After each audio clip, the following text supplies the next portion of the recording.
Session of September 4th for Bel Air Beach is now in session. Please rise for the Pledge of Allegiance. I pledge allegiance to the flag of the United States of America and to the republic which stands one nation under God, indivisible, with liberty and justice for all. Madam Clerk, will you please do the honors? Councilmember Robin Aki. Here. Councilmember Mark B. Here. Councilmember Dave Gaddis. Here. Councilmember Jody Shirley. Here. Councilmember Rita Swope. Here. Mayor Joseph Manzo. Here. City Manager Lynn Reeves. Here. City Attorney Fred Riley. Here. Okay, thank you. I know Glenn Gunn is here. I think he just stepped out for a second, so he should be back. First thing that we have is the approval of the agenda. Item 2 in the packet. Do we have a motion? So moved. And a second? There's no second. Second. Okay, thank you. Do we have any discussion? I'd like to make a motion, please. I'd like to move to amend the agenda by placing the citizen comments with limitation of non-agenda items to the next item.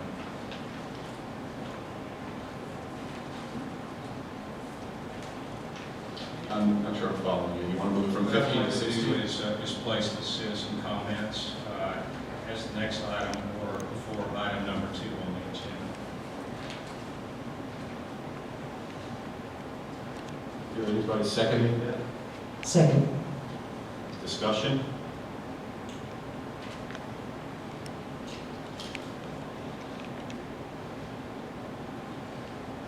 Yeah, I thought about this earlier when I looked at the agenda, and the typical place you find the citizens' comments are in the front, but I tried something new, and it really does provide the citizens a comment at the end of all of the discussion, so I'll just throw that out there. I'm not sure where you're referring to typical is, because when you go to a county meeting, it's the last thing on the agenda. It makes sense, and we had discussion, multiple discussions at council meetings as to why it makes sense to keep it where it is so that the city manager and us can address the citizens' comments directly instead of placing them in the front and then having a gap. We are not going to disrupt this meeting by going back and forth if we want to do this. So it doesn't matter to me. I really don't care, but we've talked about this. We're bouncing back and forth like a tennis ball here. So whatever we want to do, it's okay with me. But that's it. Mayor, if you don't mind, basically our meetings are running so long that there are only 2 people left in the audience at one of our meetings. I don't think that we're doing the citizens any justice by carrying on that late and then forcing them to be here just to make a comment. I think it's beneficial to the entire city to be able to hear these comments. Also, I understand that some of the comments they want to bring up are on the agenda later on down the line. That's why I asked that non-agenda items not be brought up at the beginning of the meeting instead of waiting until we actually get to those items. I think you said that wrong. Non-agenda items are the only things that can be brought up at the beginning of the meeting. Agenda items have to wait until they come up. Any other council comments? I agree with Dave's comments. Councilmember Gaddis. Since the meetings have gotten longer, there has been numerous conversations that I've heard and been involved in that they're just going too long and they don't want to wait that long. Some people have children at home, other people just are tired on a long day and they would like to have those comments brought forward. So it's not a bad idea when we're really going. City Attorney, I know you were raising your hand. Just a clarification, is the motion to do this for this evening's meeting or from here on out? Right now, it's for this particular meeting. And here on that, correct? No, I have a second motion for that. I wanted to actually get this one started to go ahead and put it at the beginning. And then I have another item that I would like to also amend to tonight's agenda. Citizen comments on this? Seeing none, citizen comments are closed. Patty, will you take a vote, please? Would you just, The motion, yeah, okay, so the motion is for tonight only to move the agenda. It's an amendment to the agenda, and we're going to move item 15, citizen comments, and that's going to go, we'll call it between number 1 and 2, so it's going to be 1.5.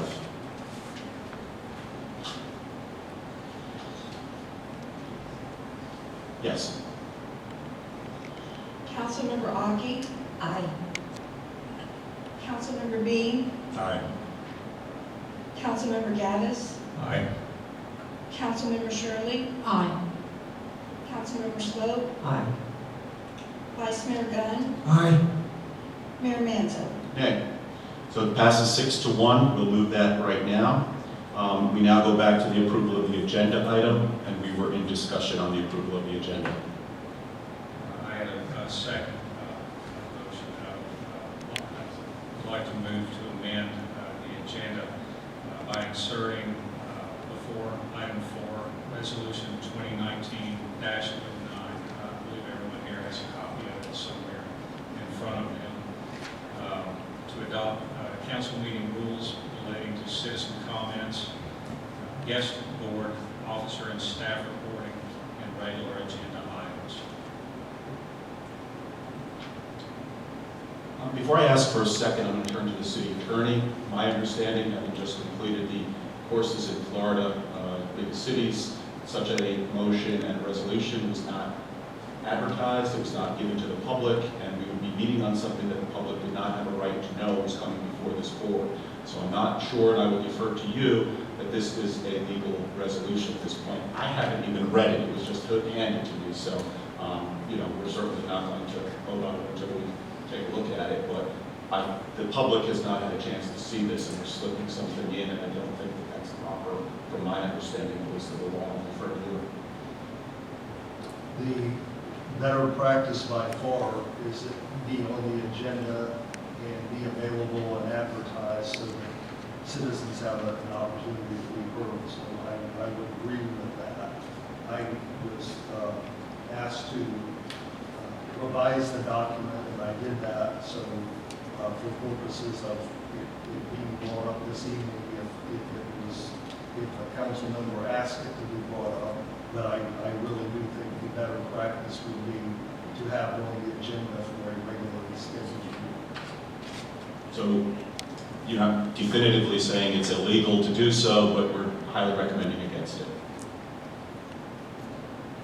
I would highly encourage you to have on an agenda so that everybody who has an opportunity to come and discuss it would have that opportunity. Thank you. With that said, does anyone wish to second that resolution? And the resolution dies for lack of a second. Can be brought up at a future meeting, Councilman Gaddis, but you'll just have to get it on the agenda. So we're back to the approval of the agenda. We're up to discussion. Is there any discussion on the approval of the agenda? Nothing further from council. Anyone from the audience? Seeing no objection, all in favor? Aye. Aye. Opposed? Passes unanimously, 7-0. The agenda is approved. We now move to item 1.5, citizens' comments. Citizens may be heard, 3 minutes. Patty, you would do the timing, please. Yes.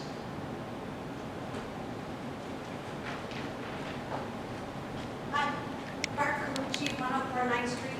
Hit the mic, please. Sorry. 104 9th Street, Parker Lucci. I would just like to say that resolutions do not have to be advertised anywhere in like newspapers or any legal ads or anything. And I think that there's many things that are put before our citizens that are agreed upon and decided upon by the council without their knowledge. So I don't think that that argument has any bearing, although I don't know what his resolution says. But I would like that you would keep your resolution as another agenda item on the next meeting. Thank you. Other citizens? Seeing no other hands, I'll close citizen comments. We'll move to item 3, proclamation of Day of Service and Remembrance, the observance of Patriot Day, September 11th. Everyone remembers September 11th in 2001, and we're going to do a proclamation here. We're going to vote on a proclamation in a couple of seconds. And that proclamation says, Proclamation for the National Day of Service and Remembrance, September 11th, 2019. Whereas Patriot Day, officially known as National Day of Service and Remembrance, is observed every September 11th in honor of the 2,977 individuals. I'm going to call for orders of the day. We skipped number 2. Yeah, I didn't want to. I'm sorry, we did. My mistake. We'll do that again. Sheriff?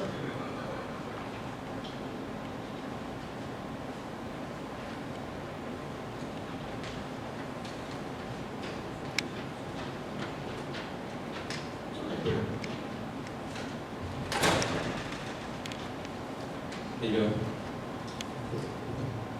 There's nothing on the report here that's really worthwhile. All your crimes and burglaries, everything went down for the month. We had one crash, it was minor, Gulf Boulevard, no injuries there. Looks like there was 3 total people arrested in the city, and that was basically traffic-related issues. And that is basically the report. Like I said, there's not much to it for the month. Anyone on council have questions for the sheriff? Audience questions? Thank you, Sheriff.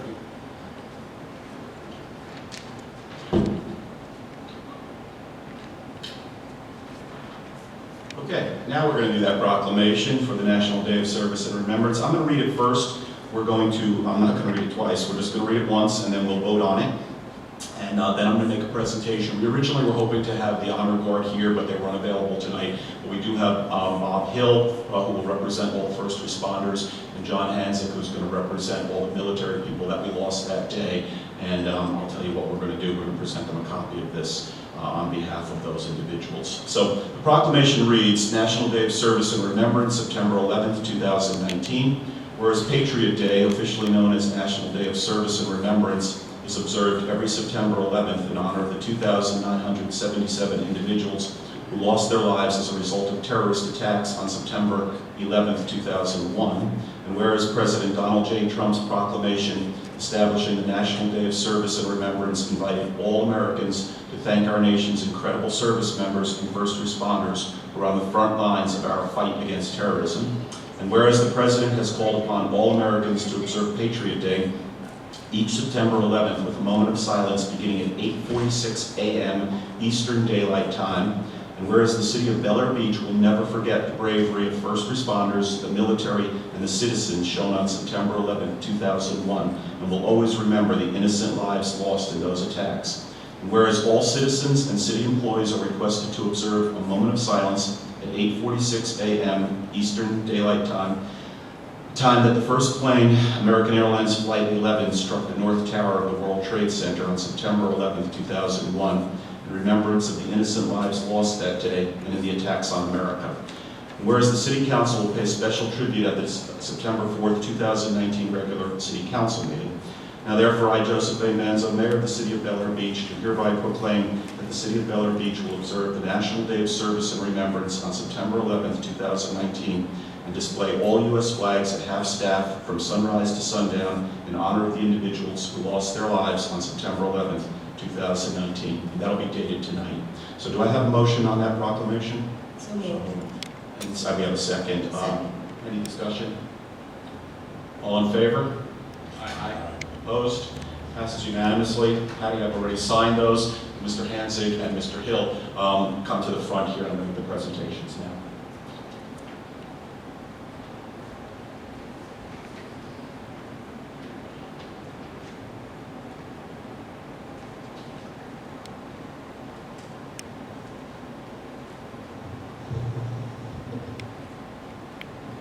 Command Master Chief Hanzig, you accept this proclamation on behalf of all the innocent service members who lost their lives on September 11th, 2001.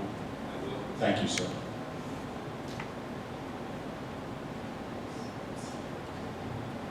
Robert Hill.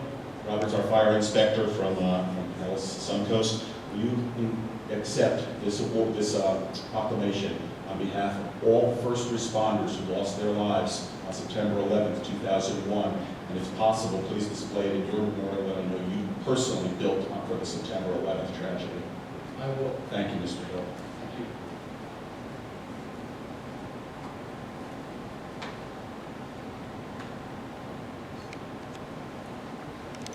Thank you. This third copy, I'm going to place on the presentation table now, and after the conclusion of tonight, we're going to try and put it someplace in the lobby so that people will be able to see it beforehand. But please, if you have a chance, inspect it and take a look at it and remember those. This is for the citizens.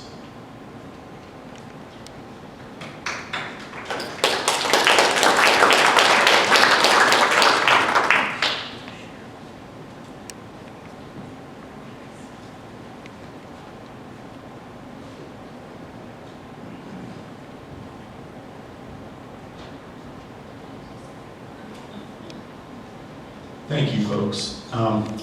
This one hits very close to home.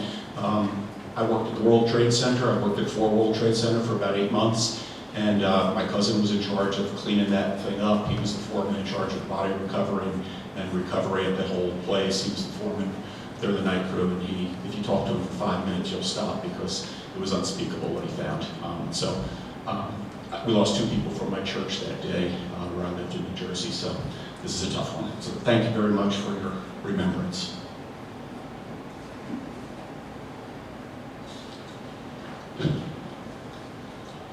Okay, approval of the consent agenda. There's only one item on the consent agenda, and I had requested it, and I didn't realize I requested it. I think I spoke with the city manager on it, but basically, we've had some issues sometimes with amendments and changes to the minutes, and we've been putting them in the consent agenda.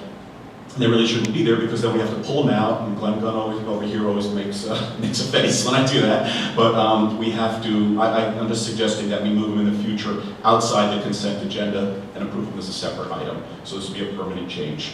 Do we have a motion to accept the consent agenda? So moved. A second. All in favor? Aye. Opposed? Passes unanimously. Thank you. Item 5, this comes from the city manager, I believe. It's consideration, and we're on the regular agenda now, consideration of adopting the proposed ad valorem millage rate for fiscal year 2019 to 20. This is the first official public budget hearing on this. Mr. Reeves, I believe this is yours. Do you want me to seek a motion first? Or do you have, I know you had some stuff that you wanted me to read, but just let me know how you want to handle it. Yeah. Yes, Mayor. This is the staff's proposal to set the millage rate at 2.0394 for the coming fiscal year 1920. And we need a motion for that and approval. Okay, so do we have a motion to set the proposed ad valorem millage rate, and that's going to be, what is it, 2.0394 mils? Yes. Do we have a motion? So moved. Second. It's open for discussion. Council?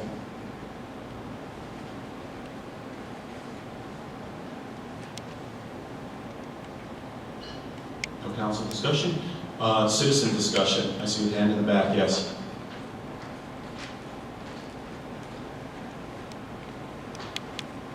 It's Megan. Can I ask how much over the rollback rate that is? 4.13%. Thank you. And what was last year's millage? Same 2. It was the same. Okay, thank you.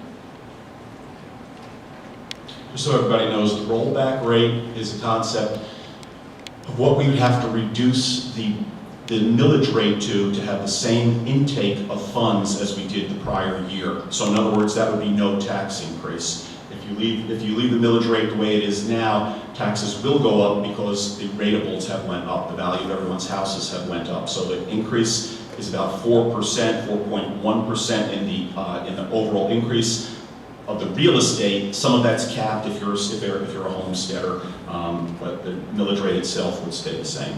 But your taxes will go up. Any other citizen comments? Seeing none, we come back to council. Vice Mayor? Oh, you just said you might, okay. I'm going to say something in that I sought the rollback rate, And I think this council and the city manager has done a decent job, but I'm going to use Glenn Gunn's words from the other budget meeting. We kind of nibbled around the edges of this budget and we didn't delve into it as deeply as we could.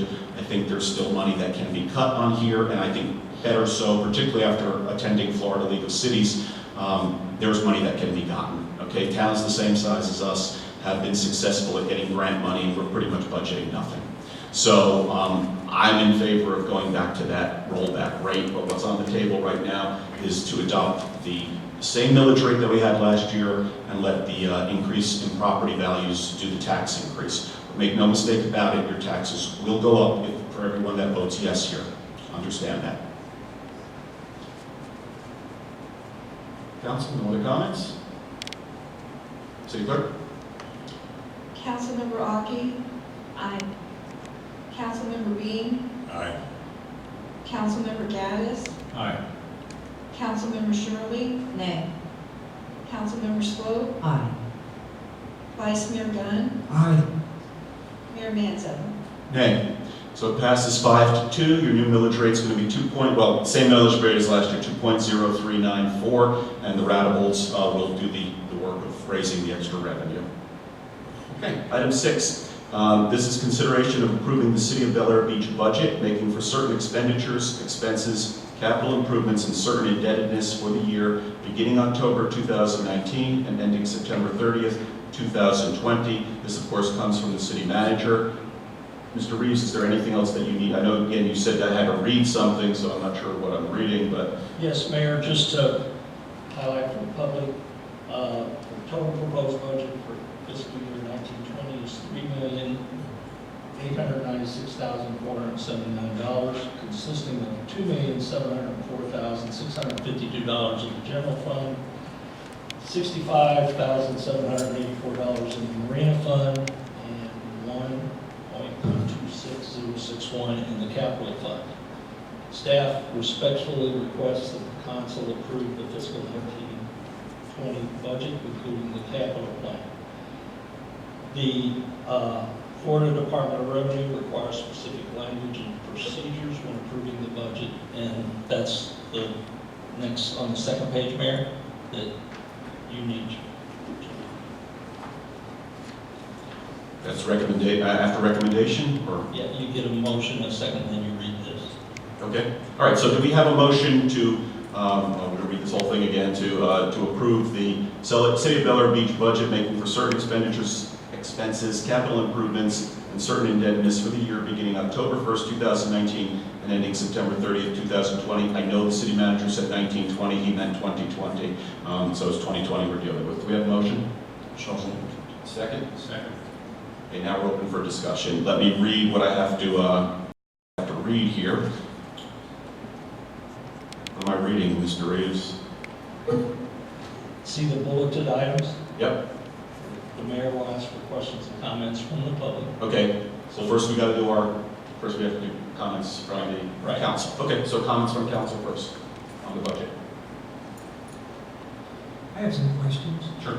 You went through the major revenue streams. Can you recap just a couple things? Is the recording back in the budget? Yes, Okay, that's back in the budget. The parks, that was removed and deferred till next year for. for next year. And what is the final amount that's being transferred from reserves? Originally it was 409, then it bumped up. 412, 846. Yes, $412,846. Within like 1%. I don't want that point to go by the wayside. I want everybody in this audience to understand what's happening here. For us to do the capital projects that are budgeted for, there's not enough money in this budget.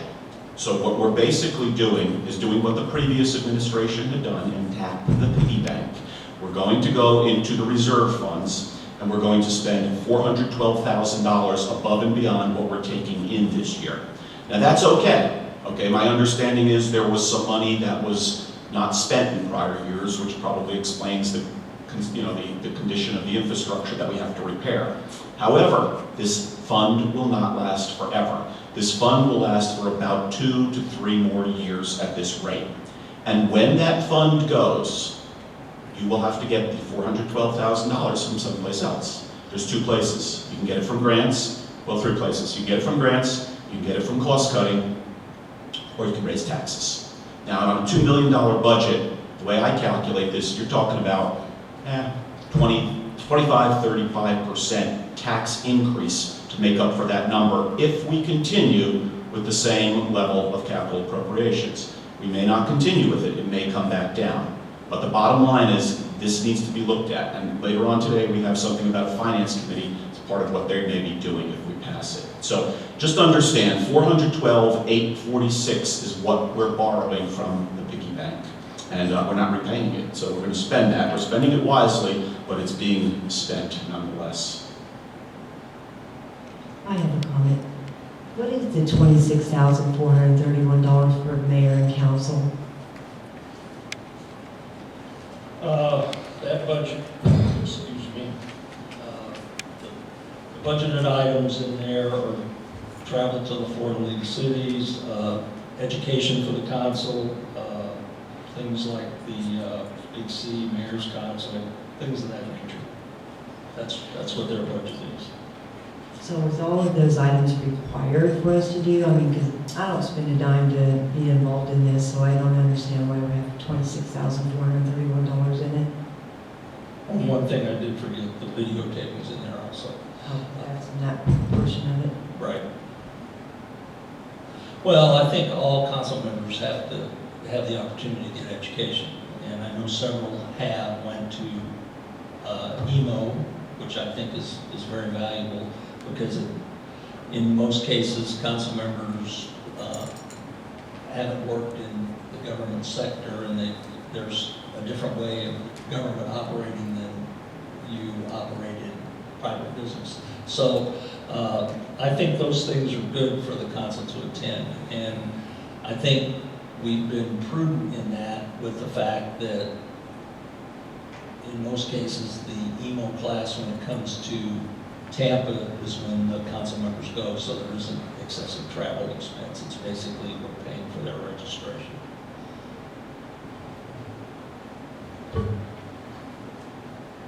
I had one more. Oh, you're second, so just before just anybody else for first comment? Vice Mayor? A question about the stormwater improvements within the budget.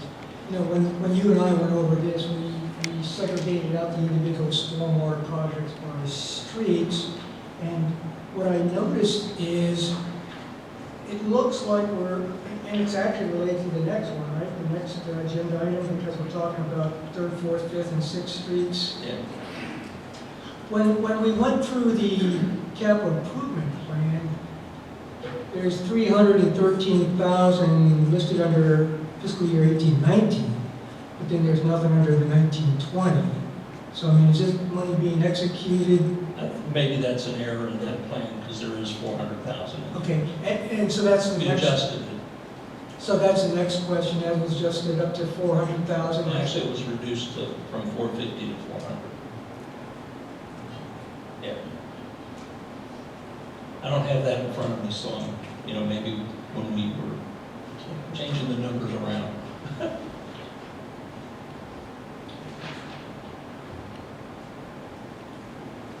Wait a minute, anything you say has to be heard by the audience.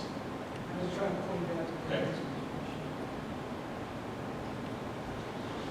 Actually, what's in there was 387,300, and it ended up 400,000.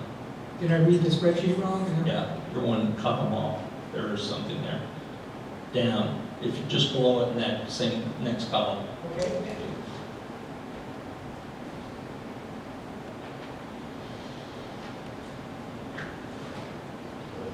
No. Okay. I have another one for Lynn, for Mr. Reeves. We have 2 things. I guess now we're going to finally use the sheriff. I think we decided for 1 year to try and do code enforcement, which provides us a lot of benefits. And we have 2 things I think that were in this budget. I just want to make sure that they are in there, and I want to get a clarification. I think you were proposing a $5,000 increase for the former code officer to assume that some of the duties here. That's question number one. Is that in here? And if so, why are we giving that? And let me just give you both of them. You can answer them together. The second one is, I know that we have an automobile, a car, a truck that is presently used. And if the sheriff's doing this, they're going to be utilizing their own vehicle. So just wondering what we're going to be doing with that truck for the year. Well, what we will probably do with the truck to start with, we'll turn in the little truck and just transfer that to Public Works. We've been hanging on to the little truck because it's very useful. Yes, we did propose an increase, and the reason that proposal was in there is we're asking the person to do not only the code enforcement administration, because the sheriff does not do that in his contract, which means they'll still be doing some code enforcement, collecting the parking tickets, and then we're giving her everything Pam Nightingale was doing, plus the building rentals, numerous things. So I felt like it was proper to, if you're going to have somebody do what I consider almost 2 jobs, then you need to compensate them a little bit. And I don't think that's unreasonable. I need to come back to that just a second. That 387,000 you read off is in the fiscal year 1920 column, but it's for 7th and 8th Street. Yeah, that's next year's project, 7th and 8th. Okay, but the award tonight is for 3rd, 4th, 5th, and 6th. Right, that's the current year. We had to wait for permits and things, so we're. Okay, so it's obligated last year. Yes, right. Thank you. Couple of comments, just since you brought up the code enforcement and the managing of now being short of a person in the office, but thinking that Laura's going to pick up the slack. I can tell you that I reached out to our town office and was told that they didn't have enough help, which is what I predicted would happen, and they couldn't handle the question that I'd asked, which had to do with code enforcement and building materials in the middle of the road, and no one could get out there, and the sheriff hadn't even handled code enforcement. So hindsight, just as I predicted, it's going to be a problem, first thing. Second is the capital improvements and us being short on the budget by $400,000. For that reason, and I've beat this to death, I cannot support this budget. We cannot continue to take from the coffers. We're going to go broke. There's no funding for all these improvements that need to be done, and until there's a funding and a means to fund this, I have a problem approving this budget as it stands. Other council comments? Citizen comments on the budget? Yes.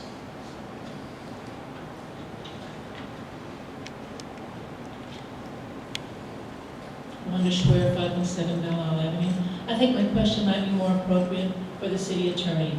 I noticed in the budget that there is nothing allowed for a new finance officer. A finance officer is a charter officer in our charter, and is also in the charter as the assistant city clerk. Can we eliminate that role without a charter amendment? Fred, I'm going to just let you know something. Citizens cannot ask questions of the board directly, so yeah, answer it at your option if you care to. If not, you can get back to her. You don't have to answer it at all. So. Before I get an off-the-cuff With the answer, mic on. an off-the-cuff answer, can you give me a minute and I'll look at the charter and then I'll respond. Can I make another comment? Yes. On the thing with the capital improvements, you called it a piggy bank. Jody said she doesn't like spending those monies. That money was originally budgeted and approved for capital improvements. It's not a piggy bank. And you're not misusing the money. The public expected those capital improvements back at the time that money was budgeted. So we're cheating our residents twice. We cheated them by not doing capital repairs when they were budgeted, and now we're saying we want to put that money aside just in case. I have a problem with that as a resident. Thank you. Citizen comments? Mr. Hansick.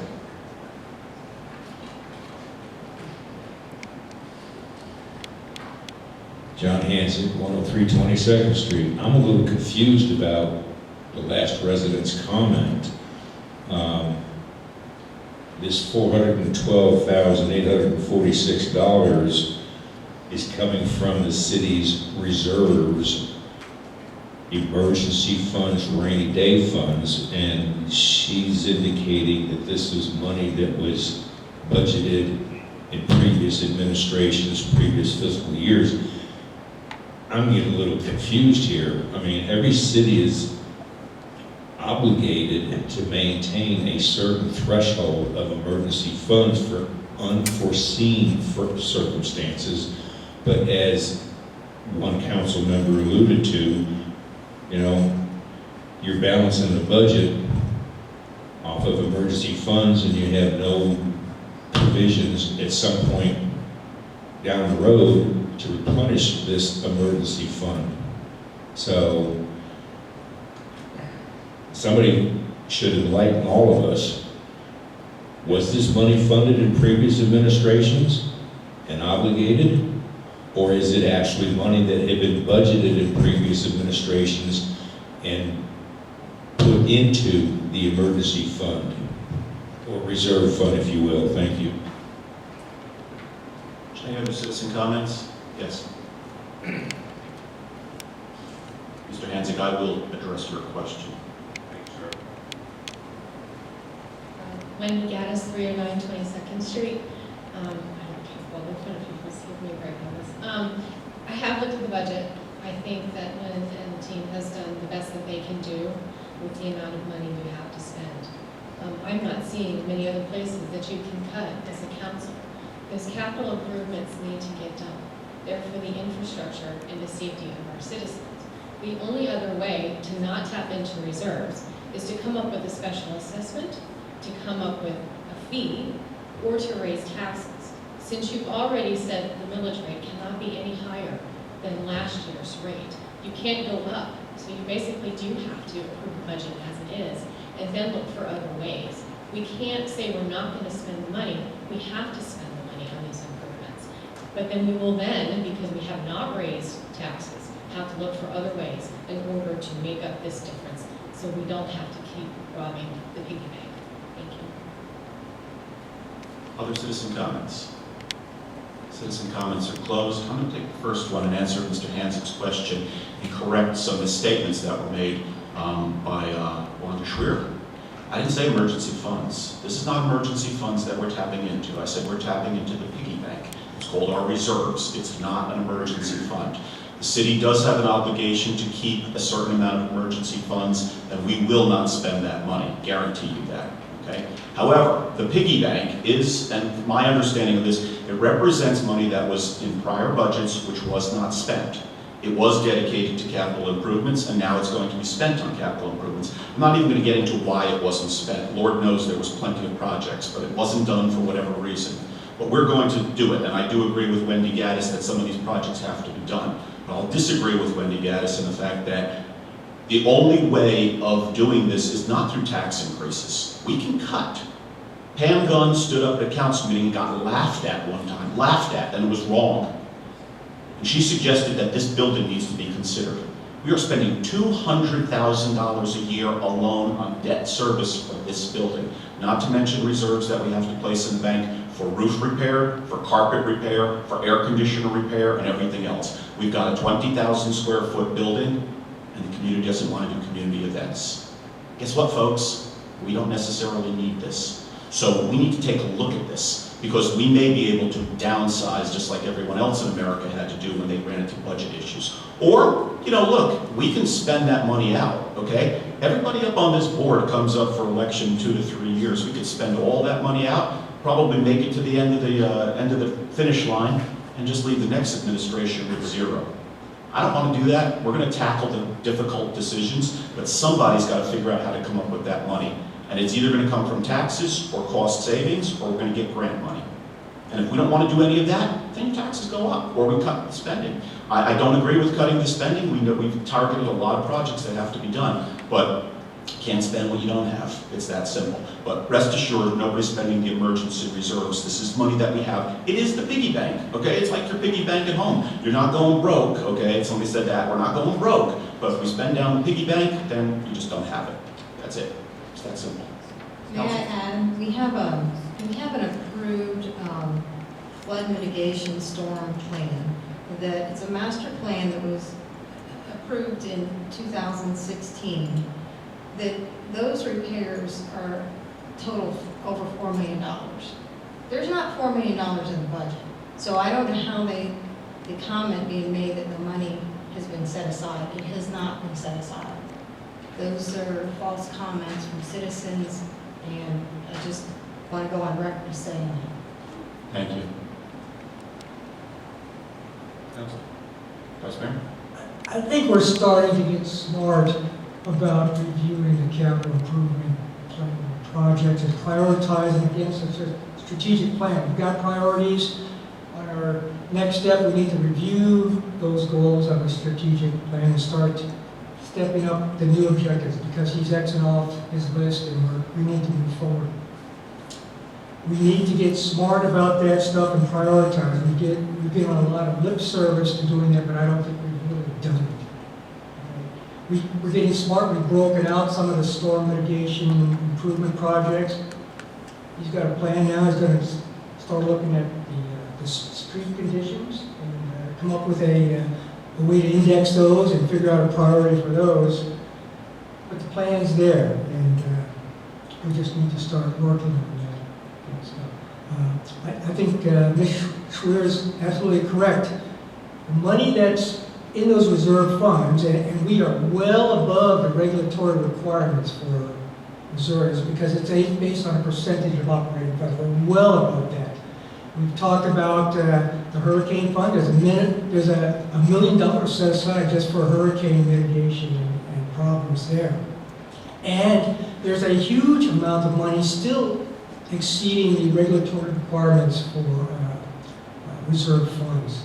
So we've talked about that sort of stuff, having not only meeting the regulatory requirements, but having what we call that sleep factor, so that if something does rear its ugly head or pop up at the last minute, we have the flexibility to deal with those issues.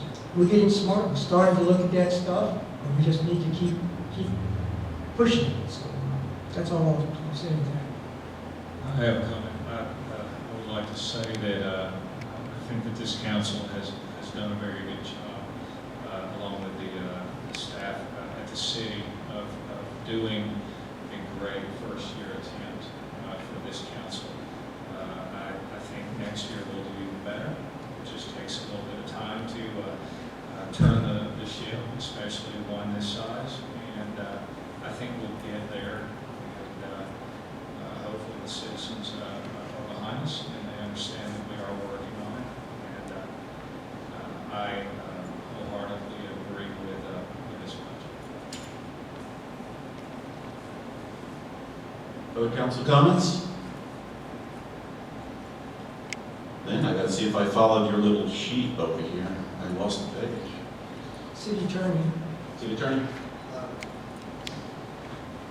Mayor, if I may, I'll respond to the lady's question. The charter does have, as a charter officer, a city treasurer. It's my understanding that the city treasurer that you had several months ago left the city, and that the city council approved a temporary situation which would involve a 6-month contract with in essence, a contract employee, and that has been factored into the budget. And 3 months is I think is when the contract expires. Then we will make a determination as to whether or not you're going to appoint that person as the permanent city treasurer or not. That's the way I understood it. Correct, Mr. Reeves? Mike's response. Yes, we contracted with the firm, with the people that are Bel Air Bluffs use, and I have talked to one of the 2 people that's helping us out currently. And we should know something late October if they're willing to take it on as an employee, then they would become a part-time employee in that capacity. Any other council comments before we take this to vote? I'd like to make one comment. My initial impressions of working with this outsourced financial advisor, heads and shoulders above what we had before. We were getting some strategic outlooks and inputs on that stuff. Guys looking backwards and looking at trends and giving us advice. So I see a bright future. I just wanted to say we're definitely getting our money with this outsourcing, and we did address this issue to be resolved within the next 3 to 6 months. Okay, Mayor. All right, You so need to read the second bullet. But you're going to close the public hearing. I'm going to close the public hearing. I'm going to ask for a motion to approve the budget document, including the operational budget. Let me just read it the right way here. Consider approval of the City of Bel Air Beach budget, making for certain expenditures, expenses, capital improvements, and certain indebtedness for the year beginning October 1st, 2019, and ending September 30th, 2020. I think we did a motion, but let's just do it again, just in case. We have a motion? So moved. And a second? Second. Okay, at this point now that the comments are closed, I'm now going to ask for a vote. City Clerk, please take that vote. Councilmember Aki? Aye. Councilmember Dean? Aye. Councilmember Gaddis? Aye. Councilmember Shirley? Nay. Councilmember Swope? Aye. Vice Mayor Gunn? Aye. Mayor Manzo? Nay. It passes 5-2. And now what I have to read now is that it's not final. It says the final approved budget for fiscal year 2019 to 2020 for the City of Bel Air Beach will be presented at a second and final public hearing that will be held at the Community Center on Monday, September 16, 2005 at, is this correct, 5:05 p.m.? 2019. 2019, so it said 5:05 p.m. So we'll see you at 5:05 p.m., at which point then this will become final, and that'll be that, if we approve it. Okay, moving right along. Number 7, this is City Manager 1 also. Authorization to award bid 19-02 for drainage improvements to 3rd, 4th, 5th, and 6th Street. This is the drainage improvement bid. Lynn, do you want to preface this, or you want me to go right to motion? I'll preface it first, Mayor. Okay. We received 4 bids on this drainage improvements for 3rd through 6th Street. The low bidder was MTM Contractors Incorporated. The bids range from $328,000 to $440,000. 2 bidders were pretty competitive.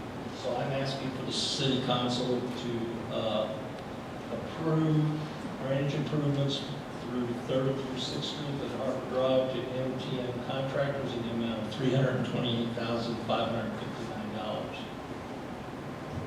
Do we have a motion for that? So moved. Second? Second. Okay, it's open for discussion. Council. But there's very little backup here, and when I look at the flood plan that was approved, I'm assuming what they bid is exactly as presented in this master plan, is that correct? There's Yeah, no we- modifications? No, we added the outfall check valve on 6th Street. That's the only thing that was added. So we could pick it up when we did the engineer's estimate. It was within the range of the money we had set aside this year. And I don't expect us to use the full $328,000 because there's a contingency in there of $30,000. And on top of that, some of the bid items are things like, if they break a sprinkler head, there's some money set aside for that. If they don't use it, then they don't pay for it. So we're under the budget that we estimated.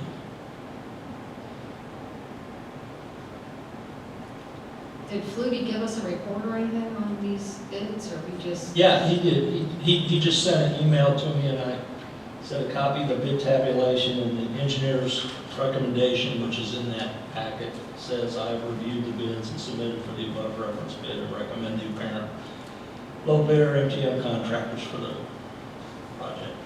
Have you used MTM before?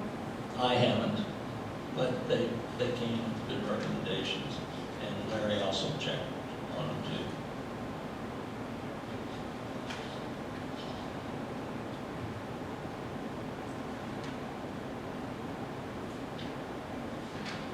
Any other council comments?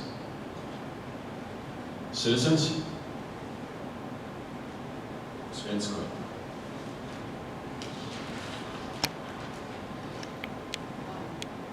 Mic on, please. Jim Vansco, 102 7th Street. I don't know this because I don't see what you all are seeing, but weren't we going to try to purchase some of these valves on our own because it was cheaper and try to install them ourselves, or? That's my question. Thanks. Thank you. Yeah, I can answer that. If you wish to, you don't have to. No, we purchased the valves. This is for installation, that's why it's saving us the money. And we are not putting in, there's certain size valves that the staff can't put in. Like there's one on 13th Street that we put in and we're gonna have to replace because it's got a little malfunction, but the person, or the company that provided it is replacing it at no cost.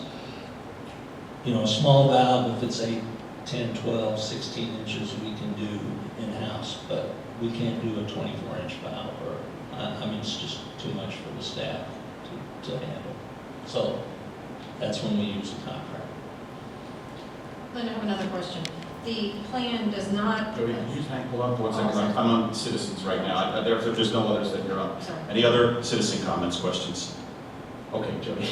The plan does not specify what you're doing on 6th. It has a 7th and Harbor, but it doesn't really show any plan for the drainage on 6th. What's happening on 6th? It's basically, we're putting a check valve in the outfall to prevent any backflow. So you're not doing anything on 7th. You're just doing the Harbor. You're only doing a portion of this. Right. plan. 7th Street and 8th Street, or 7th Street is next year, next year's budget. Because it looks like all that new pipe interconnects there, so it would make sense if those were done together. Well, any pipe change in the road, we just can't take any pipe out because it's between homes, and we don't want to be tearing out pipe in between houses. So we're not going to potentially have a backup if you just run that new pipe along Harbor, and you don't have that. Well, it'll give us extra drainage storage in the street because it'll be a bigger pipe. But Can we get a letter from Doug Flutie saying that this is okay? yeah, we got a permit from Swiftmud that, But I mean, I'm talking about, I see a potential with additional, opportunity. You have an outflow going down 7th behind Well- the houses that it looks like that's not getting replaced or added to the new pipe going down Harbor and could potentially. are you talking about 7th or 6th Street? You've got 7th, and you just told me you weren't doing 7th. We're not doing 7th until next year. Right. But Different you're doing project. Harbor, correct? Is it not the same? Because I don't have a plan for 6th. Is there Okay. a plan for 6th? Can Yeah. you share that with us? It's just a check valve at the outfall, that's all that is. I'm going to say again, as I've done in every meeting, whenever you give us something like this to vote on, could you show us what we're voting on? Because we have no idea what we're spending the money on. Yeah, I've been having these plans and dug them out, but no one has what I'm looking at. right. Well, everyone has it because they were given that. Everyone was given the same thing you had. From September 12, 2016. No, well, they were given an updated copy So within it the would be last nice if couple it's in months. our agenda packet, so we all have the information, we know what we're voting on, I would think. That's, maybe I'm speaking out of turn, but it's helpful for me to have everything in front of me. No, it actually points to a huge inconsistency. I mean, like I've said, we're getting better in this stuff, but there's like 14 line items for stormwater projects, and about 5 of them that flow into the surface, but they're not all funded. I mean, we really need to have a sit-down discussion so that the entire council can have a common baseline or what we're trying to do and then help you prioritize these. Because what we're starting to see is, based on priorities of 1 through 3, many of these are going to fall to the bottom of the food chain. We need to look at these more closely. Just throw that out. Mr. Reeves, you said that MTN came on good recommendation, even though they hadn't worked for us. Could you give us some of those people that you spoke to for the recommendations? I don't have those in front of me, unfortunately, but they were their references they put in their bid package. There seems to be a lot of questions on this, based on Jody Shirley's comments, on mine, and some others. If this didn't go this month, if somebody made a motion to move this 1 month or move it to a special meeting later in the month, would that cause you any tremendous difficulty? It's just being awarded so it can move forward.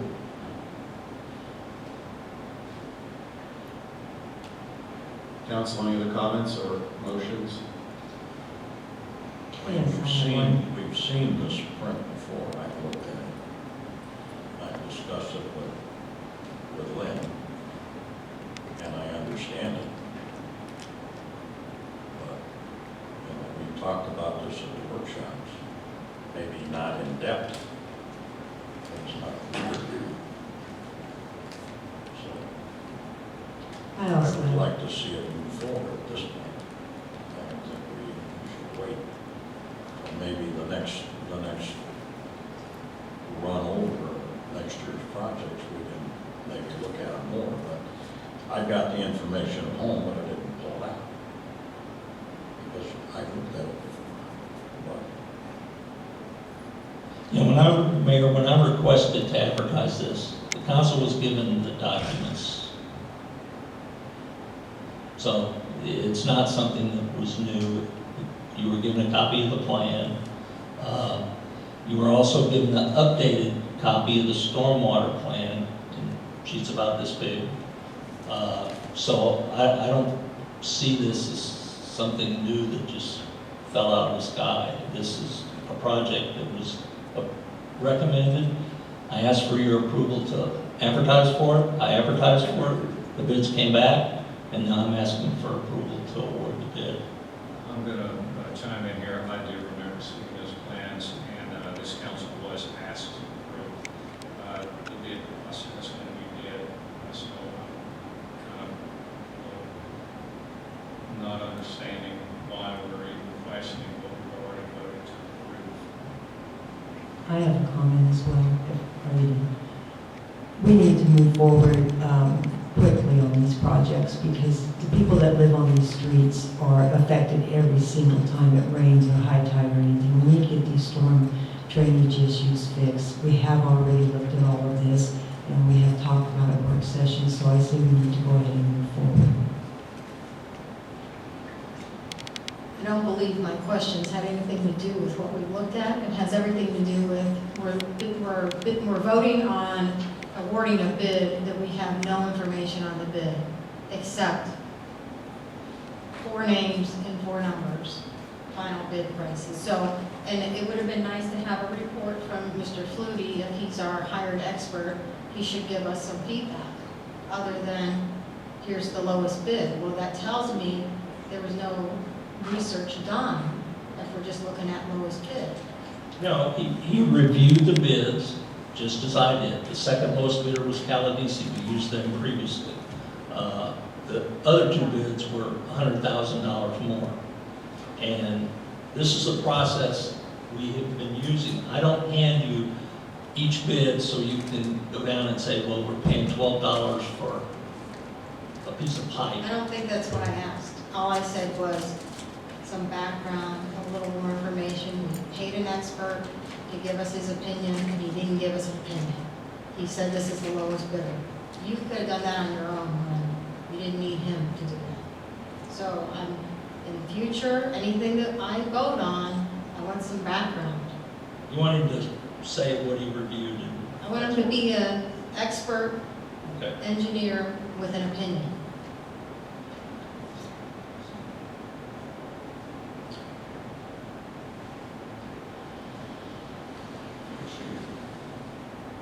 Jody, I agree with you. I mean, we're paying paying good money for these people and telling us what the lowest bid is. You know, we could have a fifth grader tell us that. So, you know, we need somebody who gives us an opinion why they're the best. I ask why we're the best, I don't get an answer. You know, who's the people that are saying this guy's so good? I'd love to know, because if he turns out not to be good, I would love to know who we consulted, so we don't use them then in the future. So, any other council comments?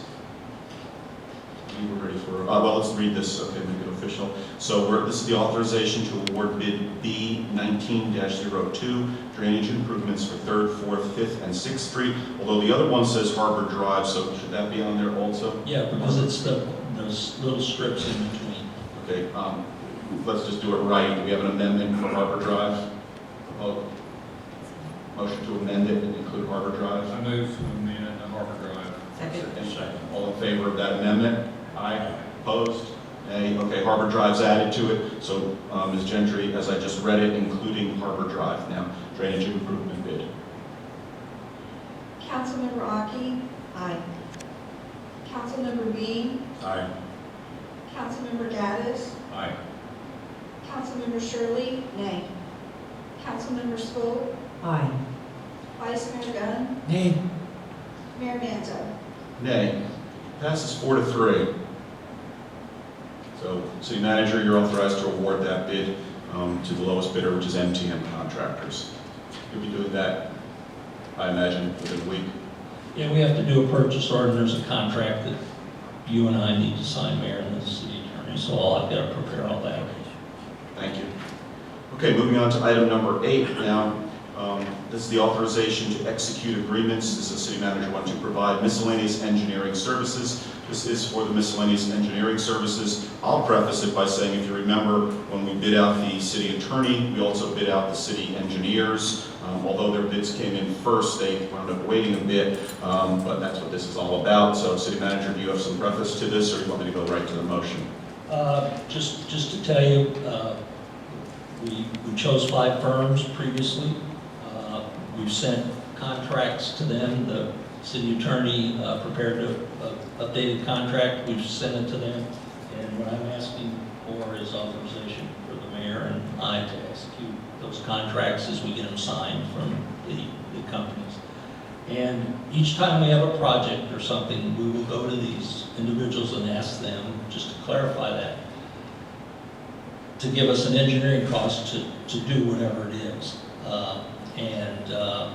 That's what we've done with all the projects. And we look at their experience and, of course, the price, and then we award it that way. As an example, I think I used one where, we had one where, let's see, it was First Street. We got a bid of $90,000 from one firm. We got a bid of 38 from another, and a bid of 29 from another, because we only had 3 engineering firms. We utilized the 29,000, and the project was designed, permitted, and it's completed. So, and those will always come back to the council. So do we have a motion now to execute, or give us the authorization to execute the agreements to provide miscellaneous engineering services? So moved. Yeah, first from Robin, a second from Mark Bean. Open for council discussion. No council discussion? City citizens' comments, questions? There being none, we come back to the vote. So we're voting now on the authorization to execute agreements to provide miscellaneous engineering services. Madam Clerk? Councilmember Aki, Aye. Councilmember Dean, Aye. Councilmember Gaddis, Aye. Councilmember Shirley, Aye. Councilmember Swope, Aye. Vice Mayor Gunn, Aye. Mayor Danzo. Aye. The motion passes 7-0. City Manager, you're authorized to execute those agreements, I guess, along with me, and we will get those out as soon as you have them ready.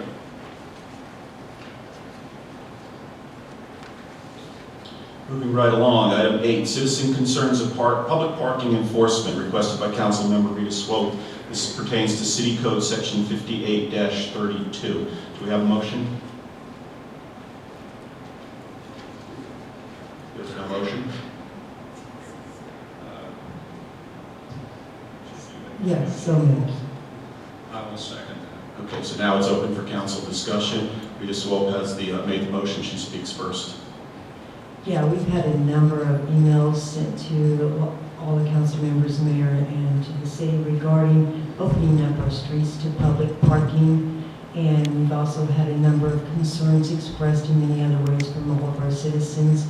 So I would like to request that we continue to keep our code 5832 in effect and not allow street parking at all.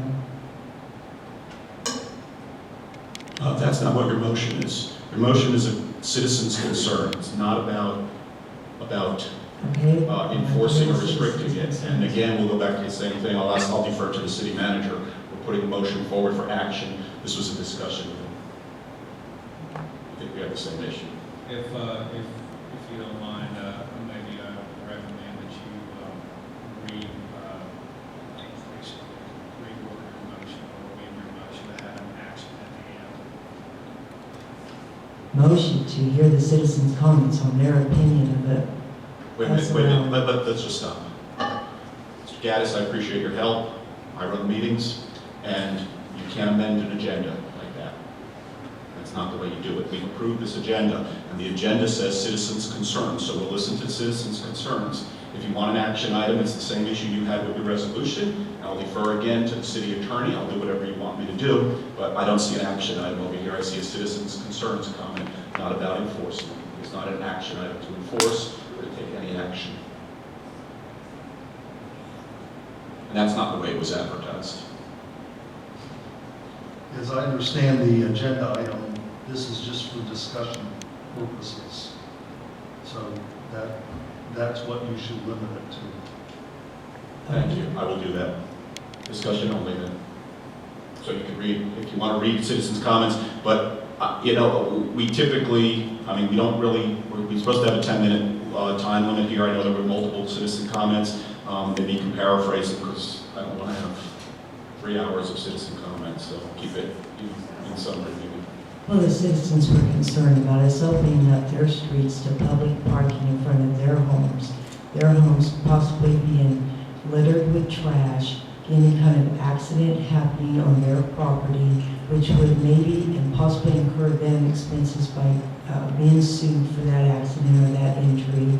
They were also wanting the city ordinance 5832 enforced so that there's not public parking allowed in front of their properties. And that is basically every citizen's comment is they do not want their homes being opened up in their streets and driveways for all the public to come to. I have a question. I'm guessing the city section 5832 is no public parking. Does that code get, I don't know the correct word, put to the side during the garage sale? Like, how do we deal with the garage sale? I mean, is that still in effect during the garage sale, or, I'm just curious, I don't know how that works. Yes. I can answer that. There's an exception in the code, in 5832, that says that the city manager can allow, I forget the exact wording, but can allow for social events, and we have utilized that for the garage sale. Just like if you had a party at your house, it's basically every one of those people that have a garage sale have signed up with the city, so we have authorized that through that exception. But during the garage sale, people are parked there for 3 or 4 minutes, not 3 or 4 hours. Also during the garage sale, no one on my street participates, and you cannot move on my street for the traffic that comes down the road looking for those said garage sales.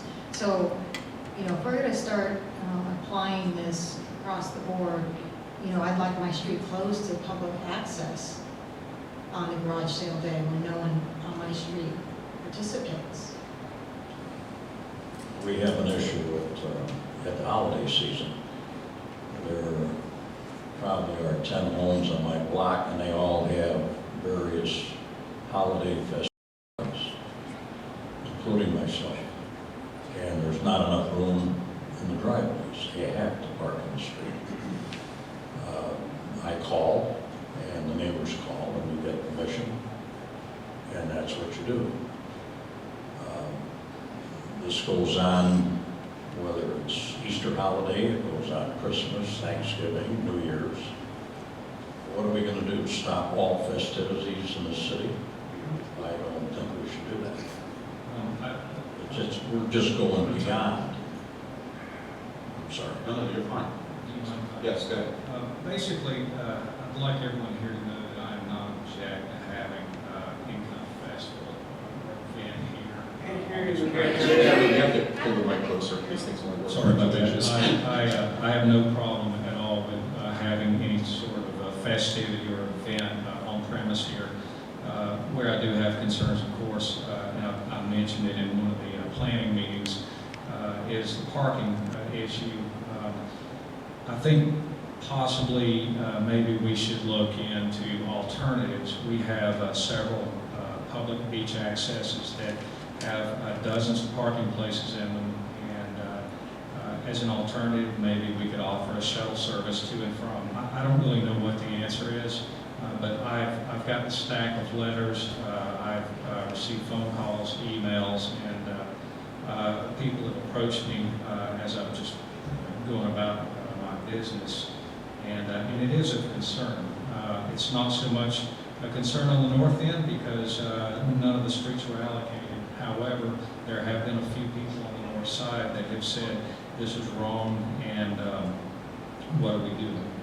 So that's all I've got to say about that. And again, aside from those comments, I'm not against any festival whatsoever. May I just add a couple of things?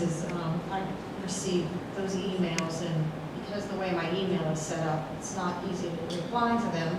I cannot just hit reply. They come from Patty, they're sent to me. I only receive my city emails on my cell phone, so there's a whole lot of, I generally respond to everyone. I had a pile of them, so I didn't, but I did read every one of them. And, I do, and because of those, I did do a little research. I started digging around and saying, okay, and it really comes down to, it's really not, as presented on the agenda, a parking enforcement issue.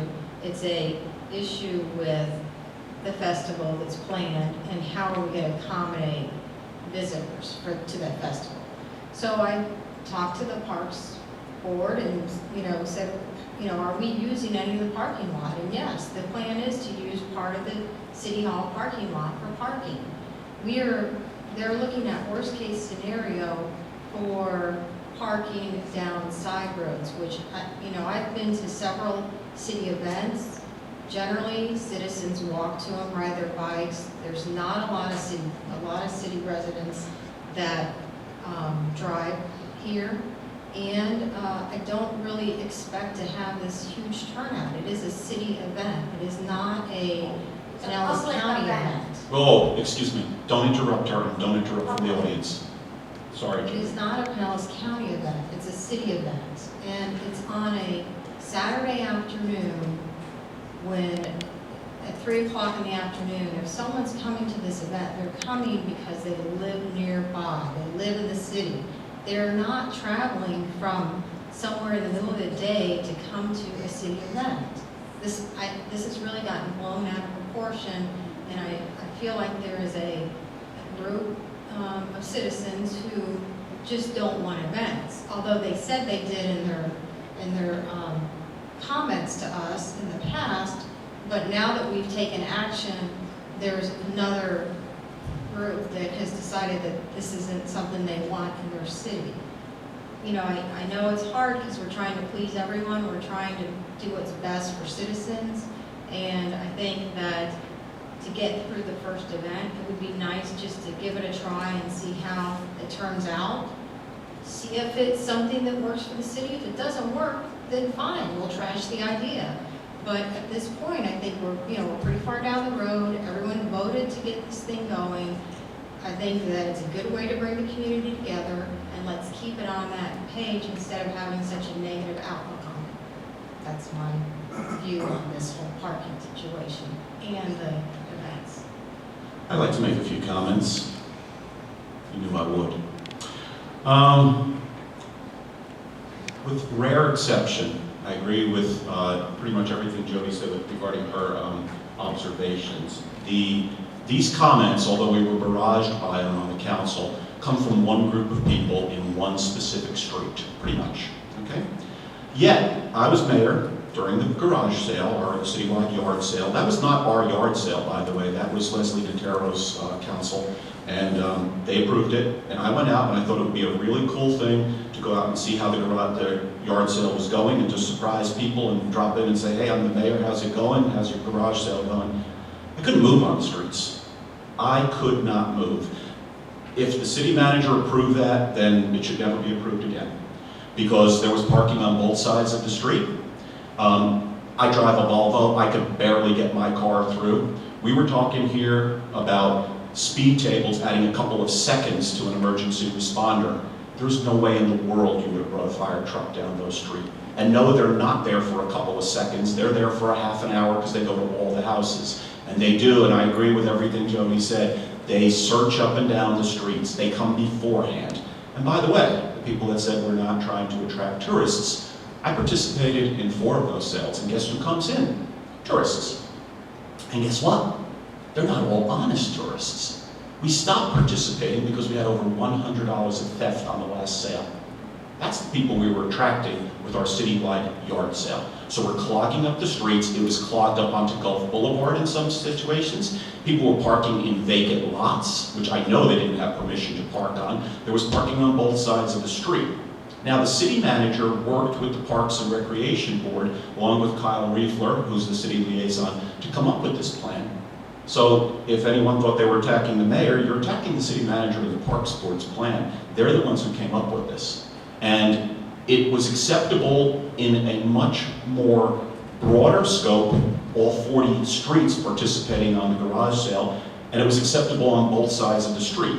But now I'm having to believe that it's no longer acceptable to park on one side of the street for 3 hours. We can't get our mail. We don't get our mail at 3 o'clock in the afternoon. And guess what, folks? They deliver mail to streets that have parking on.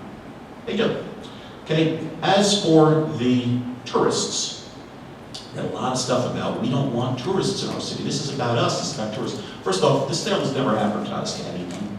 There was an interview given, okay? And believe it or not, we've actually had people, including one person on this council even, who got back to me, said that we didn't have the right to make that comment. Oh yes, we do. It's called the First Amendment. We can speak to any press we want. And the sale was, not the sale, the event was advertised as a festival.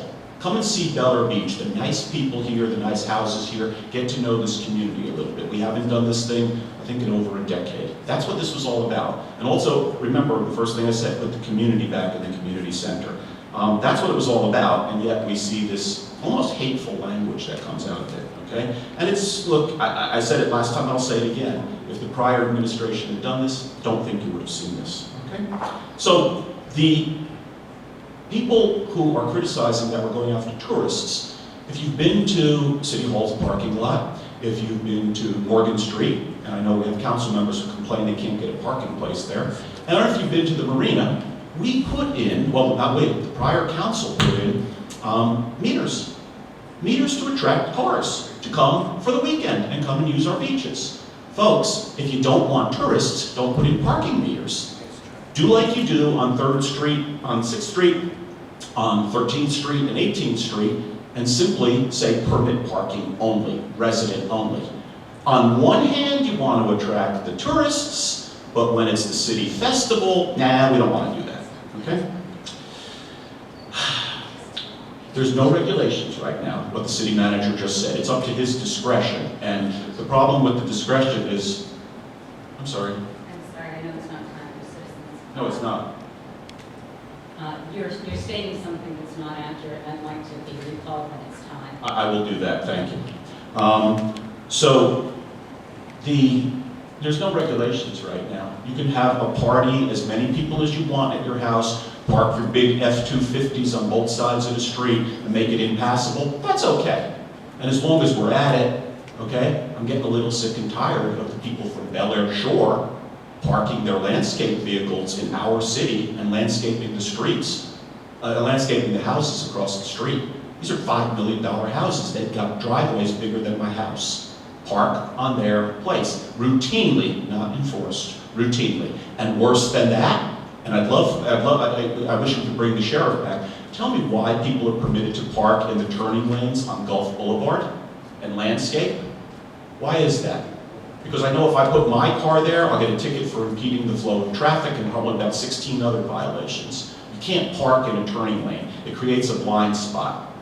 Yet it's done routinely, mainly by people across the street in another city, and I don't know why that is. Yet our parking law doesn't permit that. Show me any place in 58-32 where it says Bel Air Shore can put their landscape trucks on our property. They can't.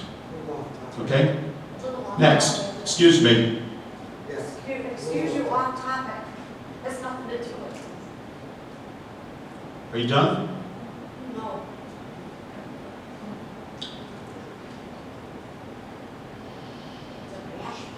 Final item. Since we have concern about parking, and I forgot about this because we had tabled this discussion.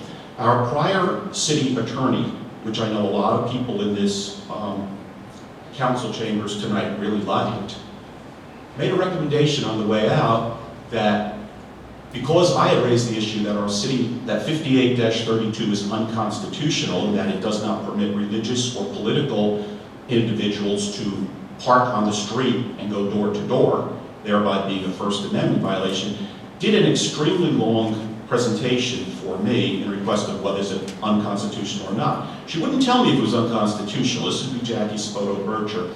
But she did say that she would just redo the entire policy.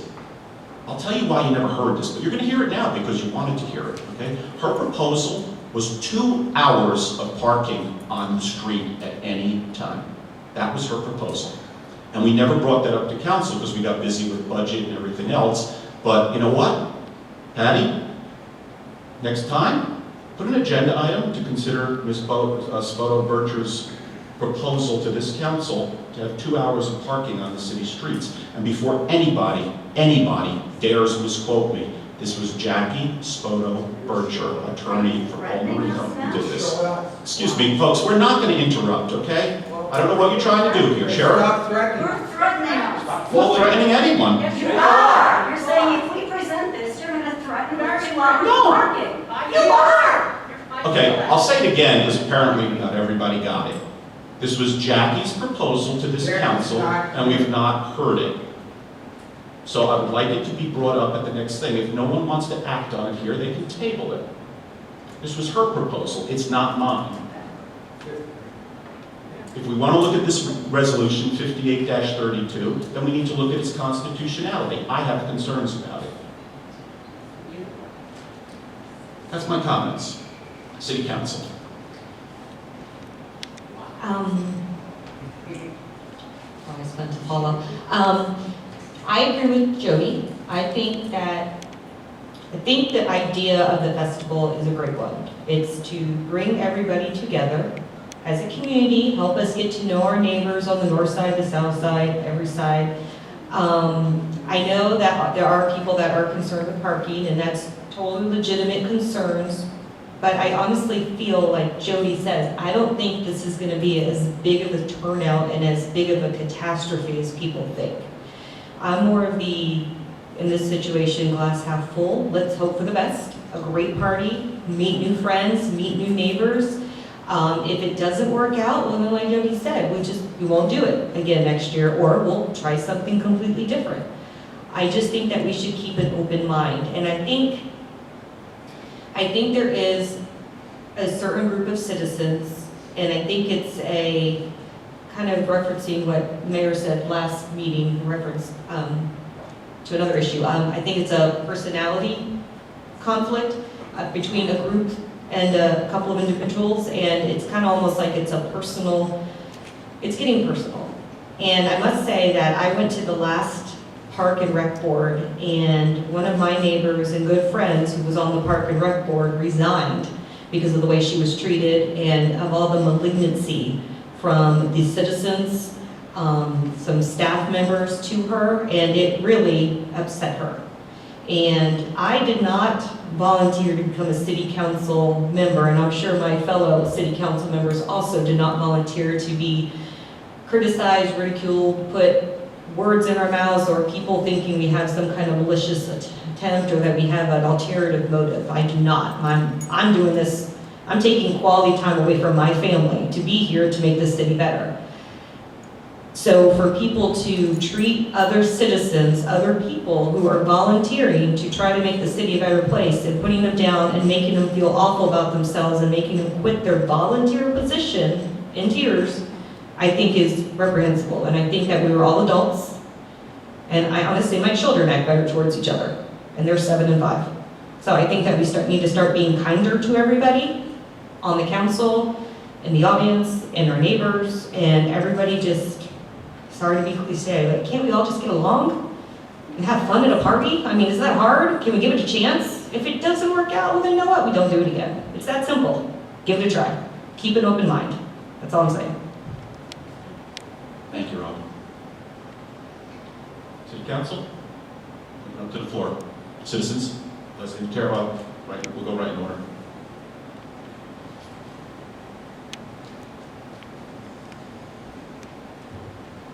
Leslie Notero, 2300 Gulf Boulevard. I need to correct a couple things that were said regarding the parking, the Morgan Park, the parking meters at the marina. Years ago, before some of you people were here, we had an issue with beach renourishment. And in order to get beach renourishment, we had to provide public parking for beach access in order to get funding for beach renourishment. That's when we used to have, at Morgan Park, there were several spots that were just Bel Air Beach residents. We had to take those out. We used to have just Bel Air Beach resident parking at some of the spots at the marina. We had to take those out. They had to be open to the public. We also considered at that time parking on the side streets. In order to see if that was viable, we had, well, at that time it was Chief D'Angelo from the Suncoast Fire Rescue District, bring a truck down. We parked somebody's car on one of the side streets. He couldn't get the truck down the street. And I think Lynn probably still has pictures of those, but we did a test to see if it was safe to park cars on the side streets. The Fire Rescue District said it was not, and I believe there is a letter in the file at some point for that. You know, I think if you're going to park people on Cedar Street for the festival, heaven forbid the fire, you know, the house at the end of the street catches on fire. There's no way you're getting to it. So that's just a little background and correcting some things that were said. Thank you. There's another question. Yes.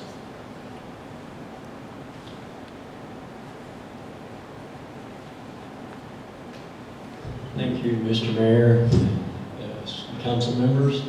My name is Hugh Ray.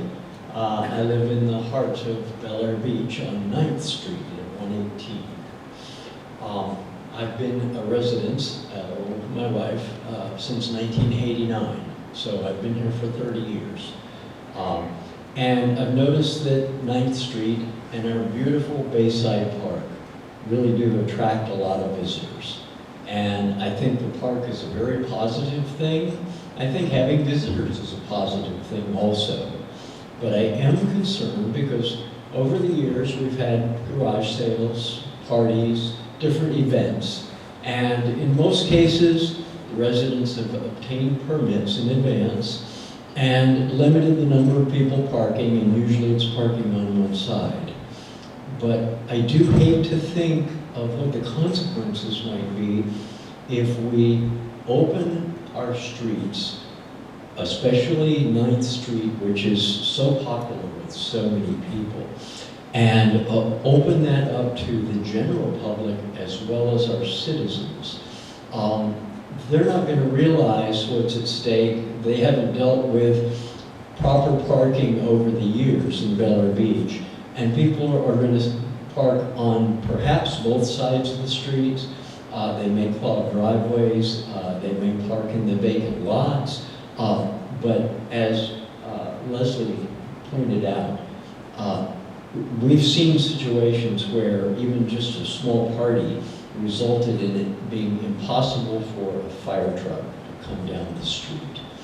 And my concern personally is that the safety of our citizens is primary. And I just hate to think what would happen if there was a fire on one of our streets, like 9th Street, and we couldn't get emergency vehicles down the street. And we wouldn't know who to contact, we wouldn't know whose vehicles are whose. It concerns me that we're bringing in the general public rather than focusing on the residents of Bel Air Beach. And I urge you to consider finding an alternative to having the outside general public park on the streets close to the park. I'm afraid it may be a serious safety consideration. Thank you. Thank you. Mr. Anzick.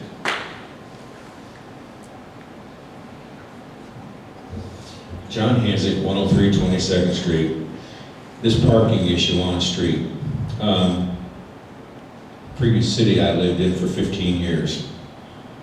There was a city ordinance citywide, no on-street parking. And it was enforced by the Apopka Police Department. There were very limited spaces that were designated, if you will, on US 441 that ran through town. All other streets, no parking. I lived in a HOA gated community before permanently moving here. We were not permitted because even though we were a gated community, we still had police and fire and public works service to a point, trash pickup, so forth from the city we paid for. No on-street parking. Even when we had garage sales, it was a nightmare. And the street that I lived on in this HOA was wide enough that you could park on both sides.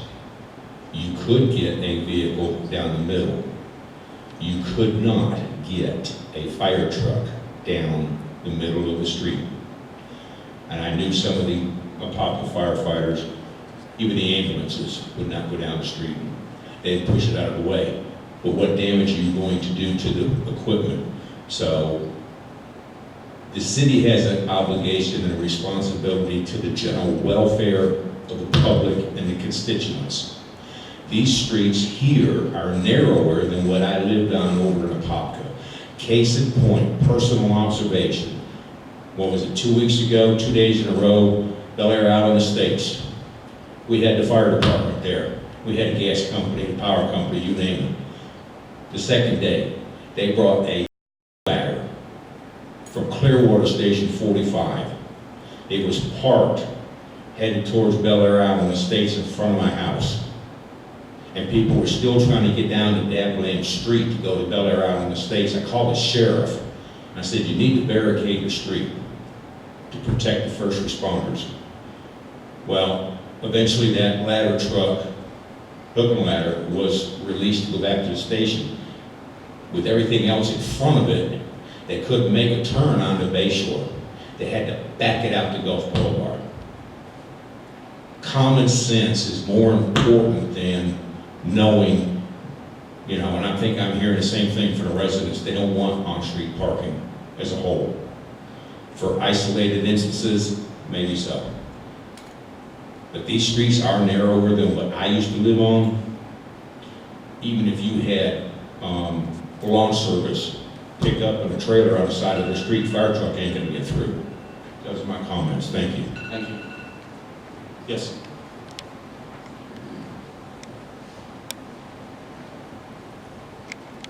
Mr. Mayor, City Council, I'm so disheartened to hear that you think this is a personal... Excuse me, we need your name and address. Oh, I apologize. It's Cheryl Gray. I live at 118 9th Street with my husband. We've been here for 30 years. This is the first time we've brought a concern to City Council. I've brought other concerns that were minor to Lynn he's dealt with them. In no way were we thinking about the former city attorney or the current City Council issues. This is nothing personal. I have a child who was a juvenile diabetic that lived on 9th, that I raised on 9th Street. I need it for fire trucks and ambulances and others to get down that street. The email that Kim Shaw and I sent to Patty Gentry addressed the public safety, not just the safety of those that live, all those of us who live on 9th Street, but 9th Street will be your primary access to the general public that has been invited to this festival. How do you expect to protect those individuals if they cannot drive down the street? And I do agree that yes, there are tripping hazards. There's going to be more trash that comes to the city. And this isn't, when we do just a city event, there's not a big parking issue, but we have opened it up to the general public. So therefore, we are concerned about public safety. We are concerned about street parking. And as a citizen, that's my right to be concerned about my safety and the safety of others that are going to be in our community. And I thank you. Thank you. Other citizen comments? Steve, you're next. Wanda Schberg, 517 Belle Isle. I live on the north side. I don't expect to have much traffic from this, but my concern is that this is the same day as a big event in Clearwater Beach. You're going to have more traffic from that to begin with, and you may have some people who come by and see the festivities set up and decide they want to see what's going on. They may decide to take a drive down one of the streets. Some of our streets are very short. How are they going to know whether there's going to be any parking? If you've already filled up all the parking on that street and it's a dead end, they got to go down, turn around, and come back out and go search. Do we have any traffic being directed, or we have extra patrol there? Think about from the liability of the homeowners. You know, so there's a lot of potential there for problems. And again, it may not be that many people, but I'm just thinking that particular day probably opens up the opportunity for more visitors than we probably would have attracted otherwise. And I know you say it's a community event, but I've seen it in a couple of different newspaper or bulletins that go to our community. Plus, I think, Mayor, at the Big C meeting, you did invite the other mayors to invite their residents and make it public. But you told them to extend the invitation to their residents as well. So it is now a public event. So from that standpoint, think about the safety. And I think you've said that the fire department's going to be looking at the public safety document? Yes, we submitted a special event permit application to them. We're waiting on the diagram, and we'll give that to them, and they will. And the insurance liability of not just the city, but of the residents. Thank you. Steve.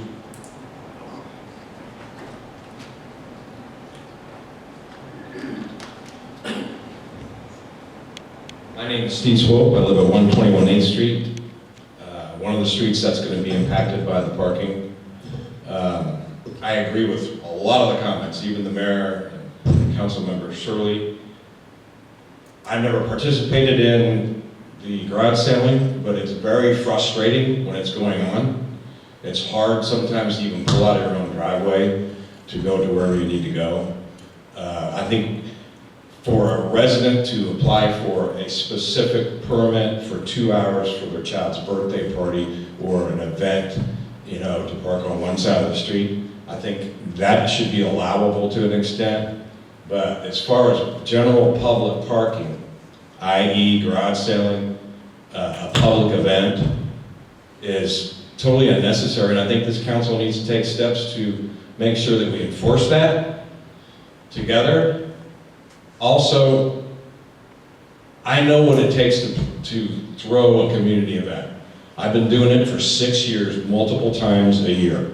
I rent this facility at my own cost and invite members of the community to get together. We started doing this, my wife and I, 6 years ago, and at no time has any of our events impeded traffic or caused any parking problems on any one of the streets.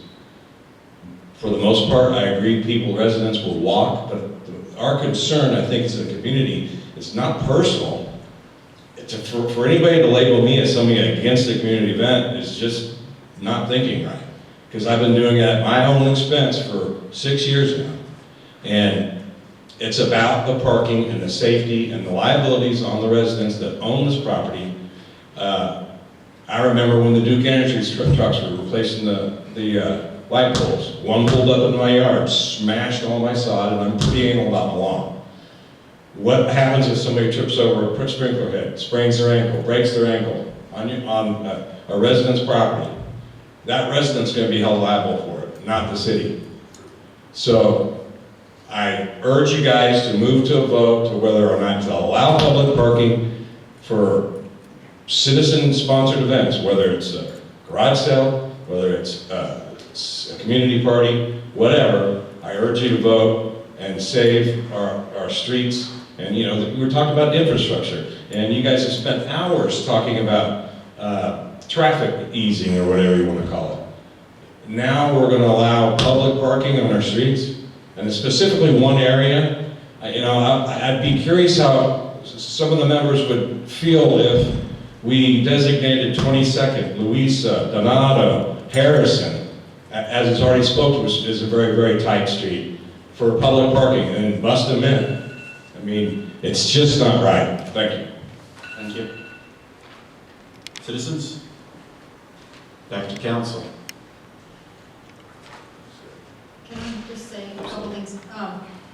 There was a comment about the boat races that are going to occur that day, and by 3 o'clock there are no boats in the water. They're all at Coachman Park. The races actually take place on Sunday, so there's very few. Most of the people going to look at the boats and that sort of thing will be going to Coachman Park, as I recall, because I always attend the Sunday races. But just a side note, the other thing is, I don't think we're proposing that we have general parking on the streets. I think we're kind of going down a slippery slope here. I do live on Harrison, and there's been on-street parking on my street for probably 5 years now, because there's been a house under construction. A new house comes down every year. So this is an ongoing issue that I deal with every day. So I'm very aware of the complications that occur with the on-street parking. And we're talking about generally big pickup trucks with wide wheelbases and issues like that it's hard to get through. But it's what I live with daily, and that's part of it. I mean, we're not enforcing those things. I have construction material on the streets, on my street. There's so many things that don't get enforced, and I'm not suggesting that we do enforce someone's trying to rebuild their house, no on-street parking. I'm just making an observation that sometimes it's okay, and we've got landscape guys parking on the street.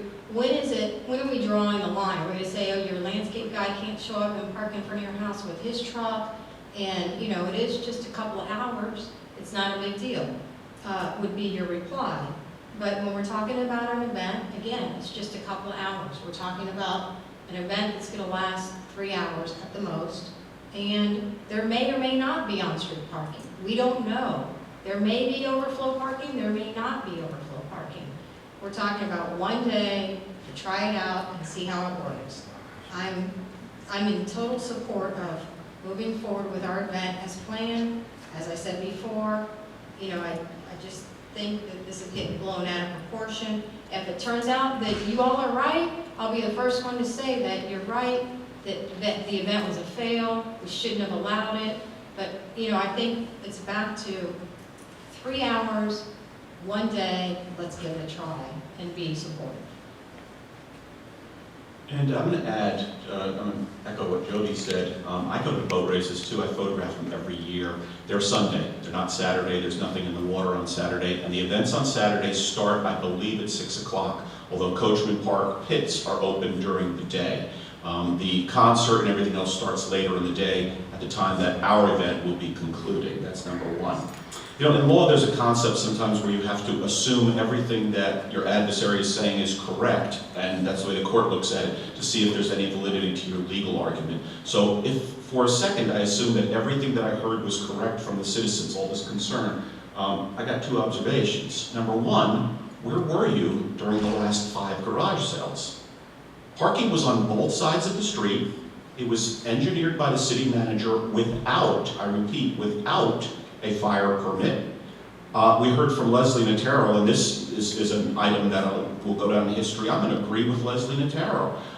There was a study done, apparently, that said you can't pass a fire truck through. I wholeheartedly agree. I can't pass my Volvo through, so I know a fire truck's quite a bit bigger. So why in the world, when Leslie was mayor and everyone else, why were we doing citywide garage sales that affected every single city? Why do we have no regulations when a party comes up? Why do we let landscapers park on both sides of the streets, or construction people? I've been to Jody's block. It looks like a construction zone. Why do we allow that? I don't know, okay? We allow some stuff, we don't allow other stuff, and that's the problem. So I'm going to amend my motion, my consideration for next time. We need to take a look at this entire parking ordinance, 58-32. Because I think other than the part that allows for handicap parking on the street, we pretty much have an ordinance that has a lot of issues with it. And I don't think we should ever permit parking on both sides of the street, because it confirms, Leslie's comment confirms what I already pretty much knew. You can't pass a fire truck down. But we're only going to do it on one side of the street if we need overflow parking at all. And again, the city manager and his staff were involved with this with the Parks Board. I was at those meetings. You know, I agree public safety is paramount, but I just don't see that this is going to be such a major issue, nothing that the city hasn't overcome on a much greater scale. The fact that the garage sale brought a lot of people to our city, and it was a 6-hour event, and it went on even beyond that, because I can tell you, again, having participated, people kept cruising the streets afterwards looking for the extra bargains. And some of them even came back to pick the garbage to see if there was any things that were threw away. So they do that too. And they also come early. So they start at 7 a.m. So this is an all-day event for our city. Yet I didn't get, and I became mayor at this last one, I didn't get one comment.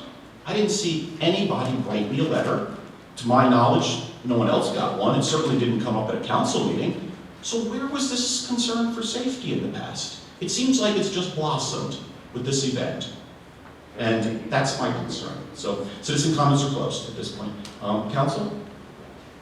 So anyway, I do support the event, obviously, and I'll say this publicly. If this thing's a disaster, if this is a problem, if this doesn't work out, if people don't want to do it in the future, I'll also vote against it down the road. It's just not something that we have to put ourselves through. And I've seen what the Parks Board has went through. They've got better constitution than I do, because I would have walked a long time ago. Yes? And there's a law of unexpected consequences here. Before you start cutting a wide swath and dealing with on-street parking in general, I think it's fair to just focus on the near-term thing. This event was put together to bring the community together, and here we are, we're spending an inordinate amount of time discussing on-street parking.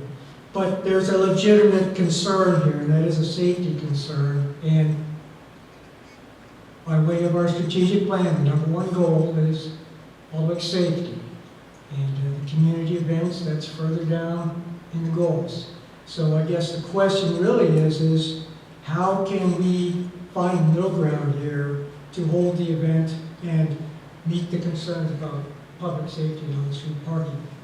Just in this near-term event, and we'll deal with the on-street parking issue further down the road when we can really put our heads together and understand the true impacts of that and the ramifications. But in the near term, how can we hold the event and meet these concerns for on-street parking?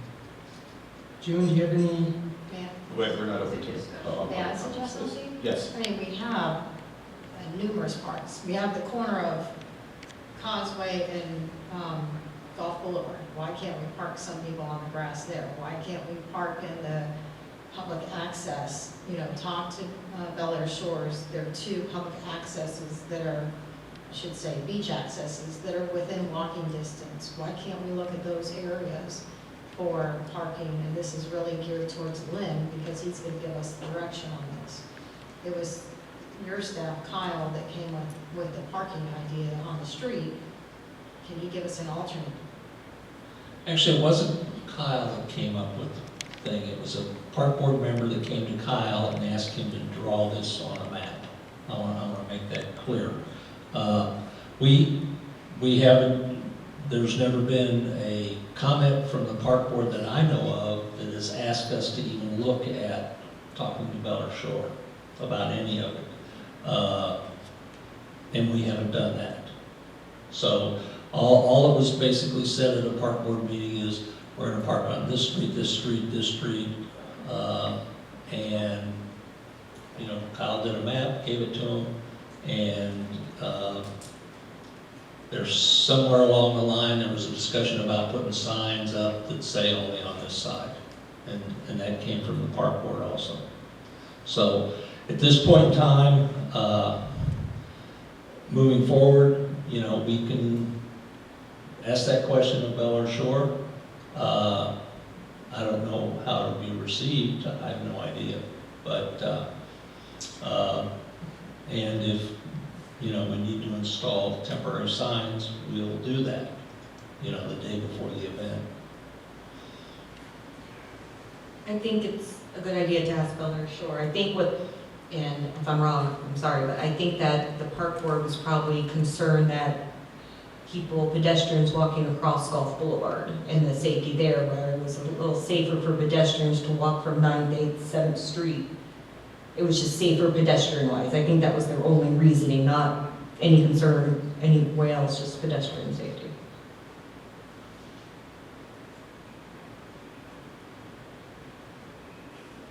City Council, any other comments? The item is closed. We move on to the next item. Item 10 is item requested by me. It's to review the member appointment and methodology procedures for the Finance Committee. This is the Finance Committee that we alluded to earlier when we were talking about the budget, Finance Committee appointment and procedures for that. So this is to come up with the methodology that we're going to use. We've talked about forming this, but no one's actually come up with how we're going to form it. So that's what this is. Do we have a motion? So moved. Second. Okay, that was Jody? I'm sorry. Okay, Yes. thanks. Okay, it's open for discussion. Since it was mine, Jody, you get to speak first, but if you don't mind, I'd like to just tell everybody what I'm thinking about this. Thank you. So the Finance Committee's purpose, the way I see it, and this is not the way the council necessarily is going to see it, but it would be to review all cities' budgets with the goal of maximizing our revenues, reducing our expenses, and maximizing all city resources and assets. It's a broad task. What we have in mind is a group of 5 or 7 people who will get together and basically analyze the budget line by line, looking at areas that we might be able to save, what areas can we get extra revenue from. You know, we talk about parking fees, okay, for example. Do we charge the right amount? This is not something for our council to figure out at this point in time. This is something that the Finance Committee can take a look at what the going rate is. The marina, what's the going rate? Can we increase our revenues somehow? Brought up, and again, back to Pam's comment, Pam Gunn's comment, and it's not just Pam's comment, I've heard this from other individuals about the building sale or something like that. That's a big analysis. Somebody needs to look at this and what the alternatives are and what would happen if we did this. By the way, the council can't even make that decision. That has to go to the voters. So these are recommendations. This is an advisory committee that would come back with their recommendations. And basically, we're supposed to be following best practices. We've started to do some of it, okay? We have to continue that. So that's what this would all be about. My proposal would be that we have 5 members selected at large. I know the city manager threw out the idea of us each appointing a person. I want to make sure we get the 5 best people in the city and not that this thing gets, you know, filled up with people's friends and that may or may not have otherwise gotten appointed to the board. So my recommendation would be that we open it up like we do with all the other committees, get 5 people. They don't have to necessarily be financial wizards. This should not be a group of 5 CPAs. We should have a diversity.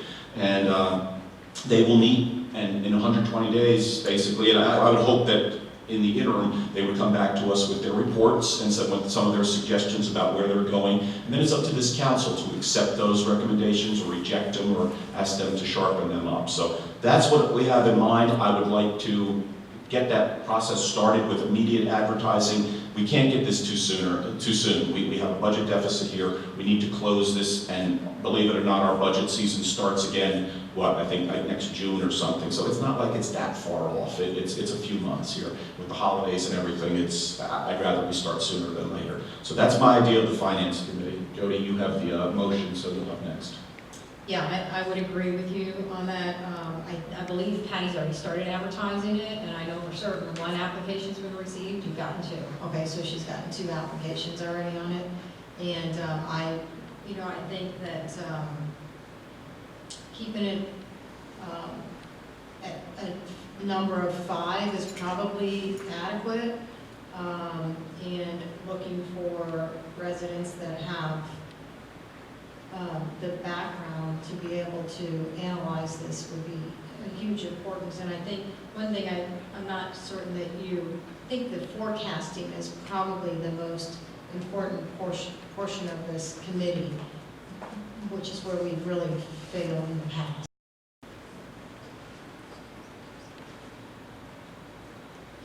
Council comments?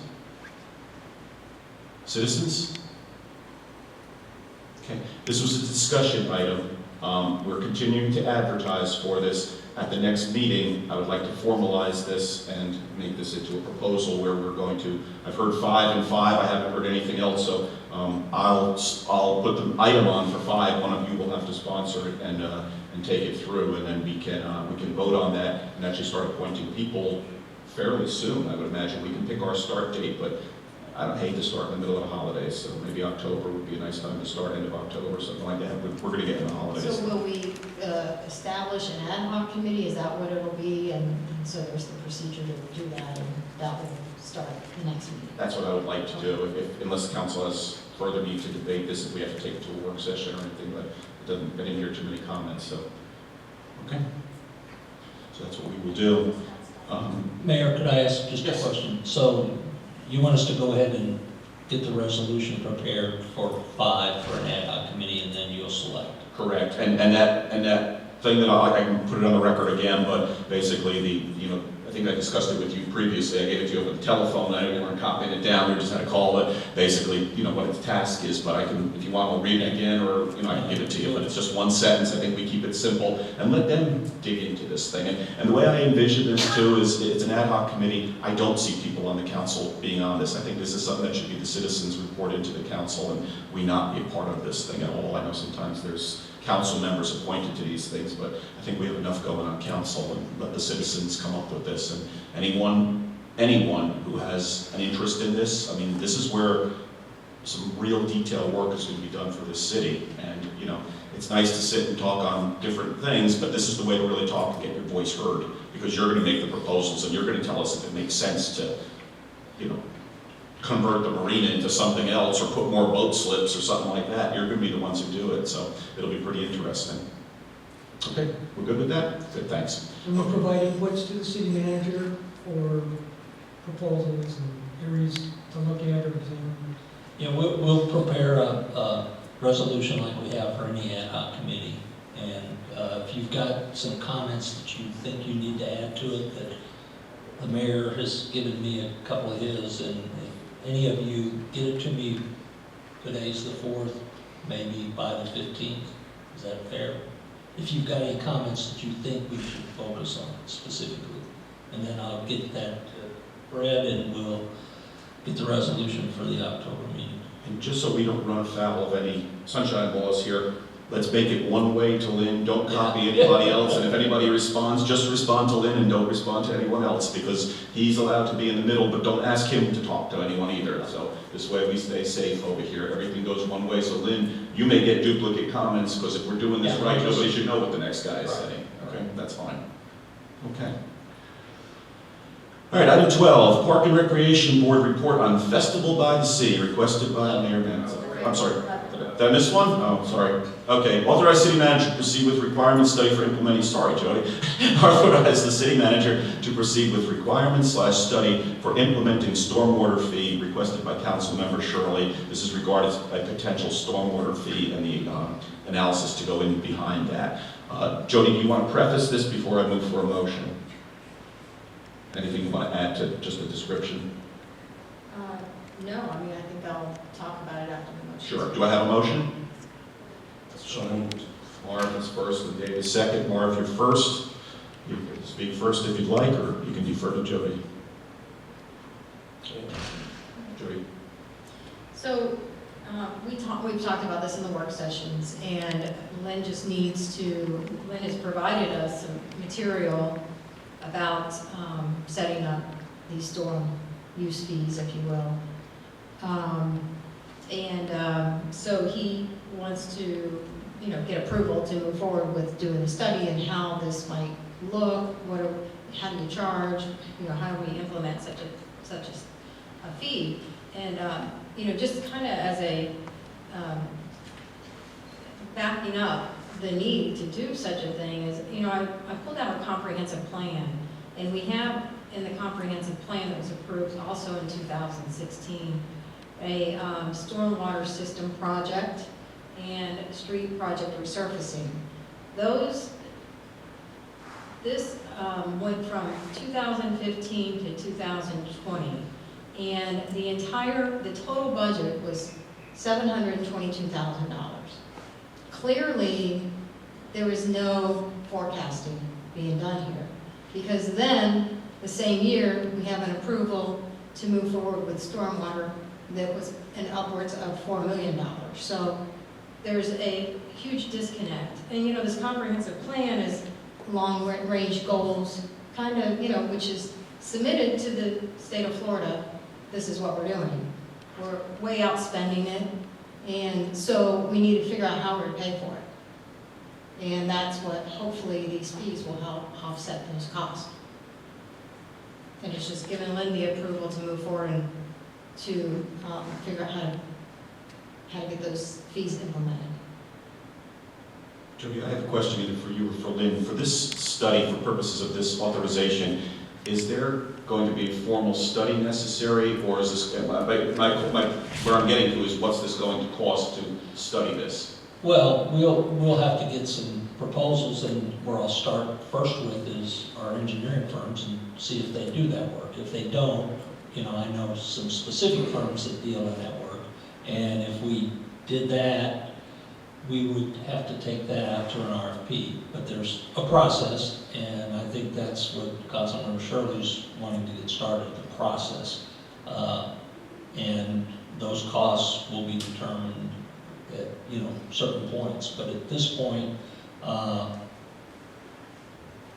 anything we spend, I'm going to bring back to the city council that we would have to appropriate, because we have, I think it's $5,000. That's probably not going to take care of it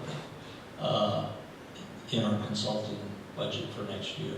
So that would have to come back to the city council. So we'll start the process. I'll talk to the engineering firms once we've got the contracts executed. I've given you kind of a chapter out of a stormwater, and I gave it to you again tonight, just so everybody understands that there's a process. You can't just snap your finger and in talking to the city attorney, he's sort of been through it to some degree, and I think we'll go through the process in a correct way. So our authorization is simply to get you started researching. We're not giving the go-ahead to any fees or taxes or anything like that. Okay, I just want to make sure we know what we're voting on. City Council? The way I talked to Lynn, and the way I understand this is almost like a non-ad valorem tax. It'll be on the tax bills, and what that'll do is fund the whole stormwater project.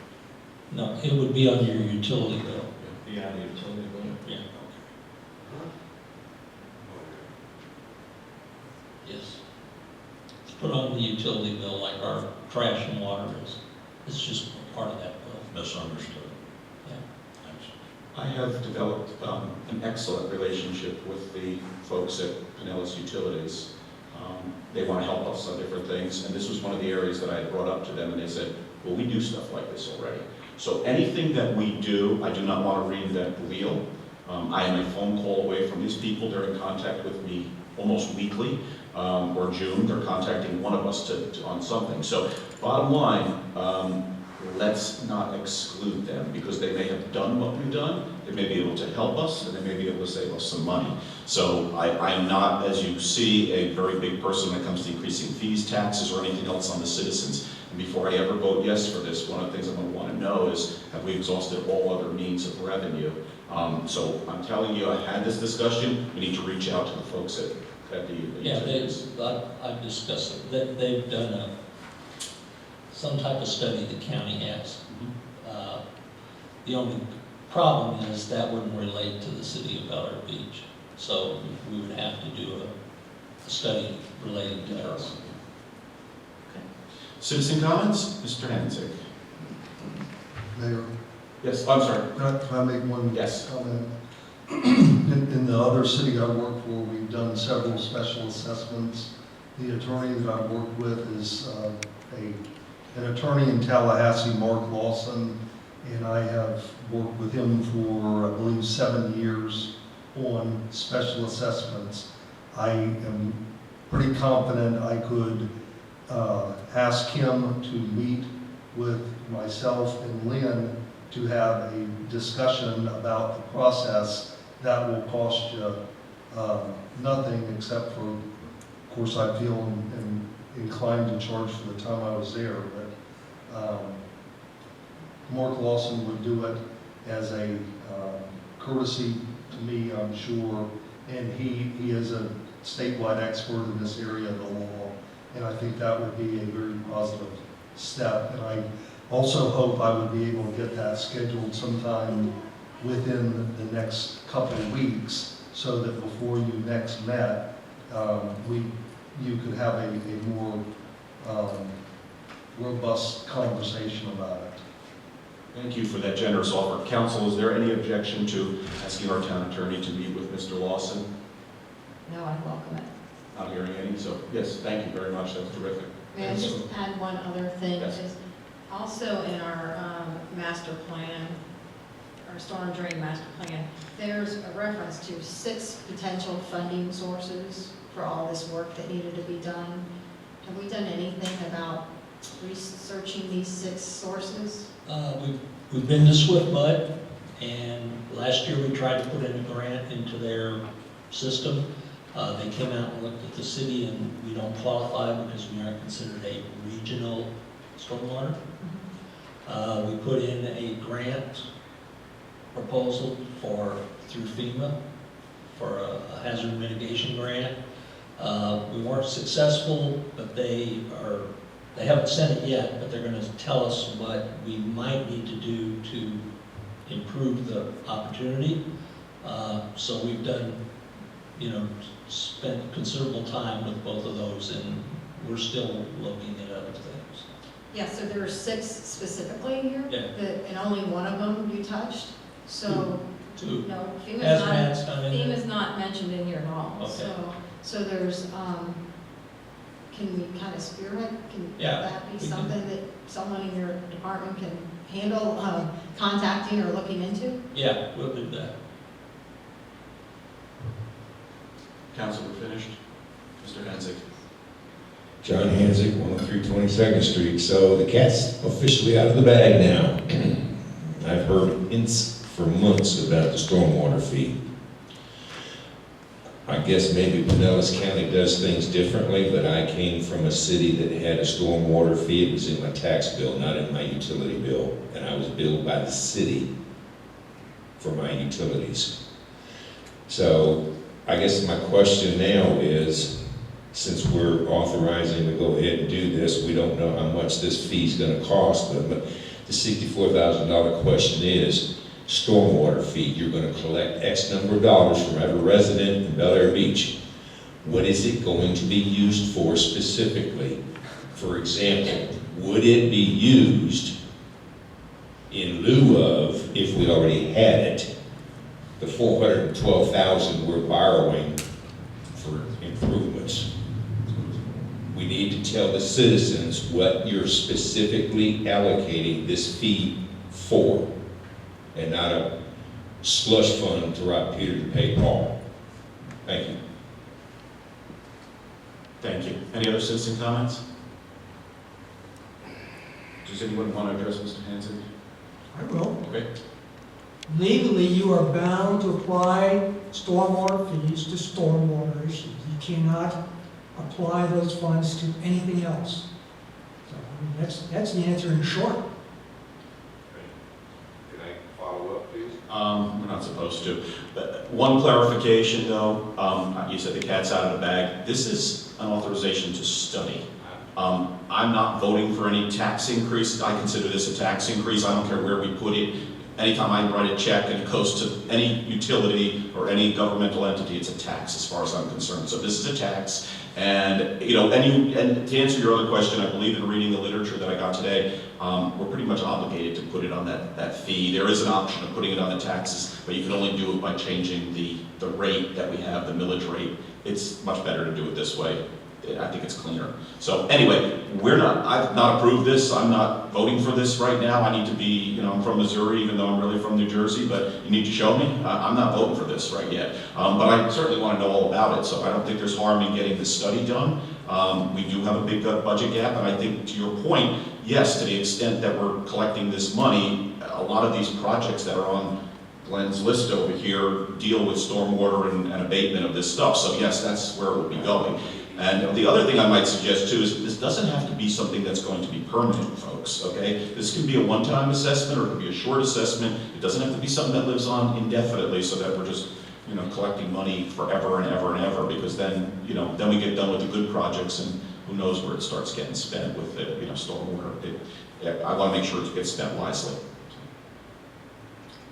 Council comments? One of the issues with the capital improvement projects is we haven't defined what the end state looks like. What are streets supposed to look like in Villa Beach? What is the stormwater drainage supposed to look like? After a heavy rainfall, after 6 hours, 12 hours, 24 hours, are you supposed to have standing water? What are the street lights supposed to look like? And until we define what the end state looks like, we can't figure out what the continuing recurring maintenance costs are. Until we have the defined end state, the recurring cost, that's what we need to plug into the formula to determine what the continuing stormwater fees are. You know, it does become an ad infinitum thing because there's a recurring cost to maintaining this stuff. It's not just a one-time fee. We will be doing some mitigation by upgrading the stormwater systems and things like that, but once we reach that end state, there's a recurring cost to this stuff. And that's what we're trying to address with this stuff. So, I'm saying that. Any other council comments? Okay, so I just want to make sure I'm clear before I call this question here. So we're going to authorize the city manager to proceed with the requirements study for implementing the stormwater fee. We're not actually authorizing him to spend money at this point. He's going to come back to us with the cost for this fee, for this study. That's what the idea being. So in other words, maybe we should rephrase this to say, you know, get us an estimate or a cost or whatever for what the requirement study is going to be, because there's two different things here. If we're authorizing him to move forward, then we don't know how much, he didn't know how much it was going to cost, and I don't think we do either. I can't amend it, so. Ready for the question? Okay. So we're authorizing the city manager to proceed with requirements/study for implementing stormwater fee. Madam Clerk. Councilmember Aki? Aye. Councilmember Bean? Aye. Councilmember Gaddis? Aye. Councilmember Shirley? Aye. Councilmember Swope? Aye. Vice Mayor Gunn? Aye. Mayor Manzo? Aye. The motion passes 7-0. City Manager, you're authorized to proceed with the requirements study for implementing stormwater fee, and although we didn't amend that, we're not expecting you to really start spending any money, just to come back to us with what your concepts are and your ideas, and also, Fred, if you will meet with your attorney friend, that would be tremendous. We appreciate that. Okay, item 12, the Parks and Recreation Report on the Festival by the Sea. We have Tim Van Scoy for the Parks and Recreation Board. This was requested by me. Before you do that, we do need to make a motion on this, just to have this before the board. Do we have a motion? So moved. And second? Second. Okay, there's not going to be any council discussion, I don't think, prior. Jim, go ahead. Okay, as I understand this, I'm only allowed to give reports. I can't comment on anything else that was said. So, that being said, the parking, there's copies at City Hall for parking issues that have been addressed back in May, and that there is 3 spots that I am readdressing, that I did tell my board that I would be addressing. It would be the exit of Bayside Park. That is a safety issue. There's 3 spots that will not be permitted, just so the council's updated about that. The fire truck is now going to be placed at the City Hall parking lot with cones in the front so it can get out easy enough, so there will be no hindrance in case it has to go on a call. I've already addressed this with the fire department. I've had numerous calls into the fire department. I spoke to numerous members of the fire department. They're totally good with where the fire truck will be stationed, and they are actually letting us use their cones. As far as the street parking goes, I've readdressed that as well. We will be using more parking from City Hall. As the councilwoman said, we will be utilizing more. We were able to reorganize how everything will be positioned within the park. Street parking still remains on one side of the street as I proposed and recommended back in May.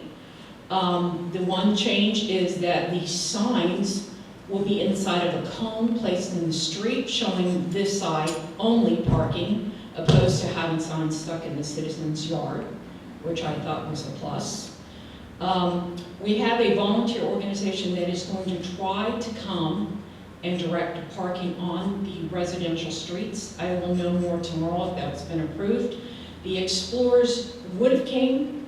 All the municipalities did say that they would have liked to come, but they actually had a Explorers retreat that weekend, so they cannot come. Otherwise, please keep them in mind for the future that they would be more than happy to direct street parking for any events that we have. So I have addressed that thoroughly.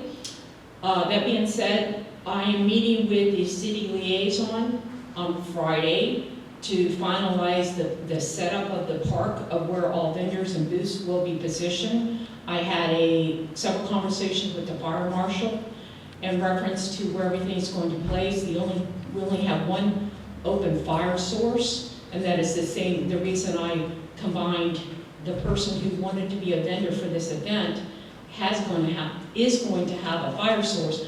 They've agreed to be one of our sponsors, and they are supplying the food that the city agreed to initially give out. So that way we don't have multiple fire sources going on. So I addressed that early on. Again, the one thing has been key is this thing is completely self-funded. It's not going to cost the city any money. We have had some great sponsorship step up and want to sponsor this event. We have the bounce houses already, we've received their contracts and their insurance. Their insurance covers us, so the kids are bounced on it. We have $1 million coverage. We have the insurance from and the contract, but it's got to be changed because he didn't have the tax form, the city manager didn't have a tax form yet to them. But anyhow, for the canopy and the chairs that will be positioned out here, and they have added us to their insurance policy as well. So those things have been addressed and forwarded to the city and the mayor and the city attorney. He has those contracts. As far as position goes, again, Friday, I have an appointment with Kyle at 11 o'clock. I have a park board meeting tomorrow night. I mean, I have no problem with the public coming and talking to us, okay? Because, I mean, without the public's input, we don't always know everything. Not everybody knows everything, okay? But please, no yelling, no yelling, okay? We had one person just totally walk away, so I just want to add that. All the vendors have submitted their contracts except for two. Two of them will be in tomorrow. They have been received by the City Hall. We've received their money. The money has been deposited. We've addressed the issue as far as collecting the money during the day and making sure the money is secured during the event. And then I addressed that early on in an email with the city manager and my board to make sure the money is secured, and then he will make the deposit. We will have a roaming group that will go through, count it, and seal it, and then turn it over to the city manager. The other thing I would like to just mention is that this event is for the community, and keeping that in spirit, I hope that everybody enjoys themselves. Thank you. Thank you. Before you go, we probably have some questions for you. I know I do. I thought I wasn't allowed to. We can give you questions. Oh, you Just okay. like the sheriff, Okay. yeah. Okay. So, who are some of your sponsors? I know the answer to this question, but I want everybody else to hear just some of the people that are coming. Okay, so some of our sponsors start with Clearwater Gas, Waste Management, Krabby Bill's, Cody's Roadhouse, Kelly Pools, the Hart Gallery, which is sponsored by Stephen Marsh, Bayside Urgent Care, Century 21 Coast to Coast, Travel Consultation Mediation, Slice Pizza, JK Flowers, Path to Waters, then we have private booths as well.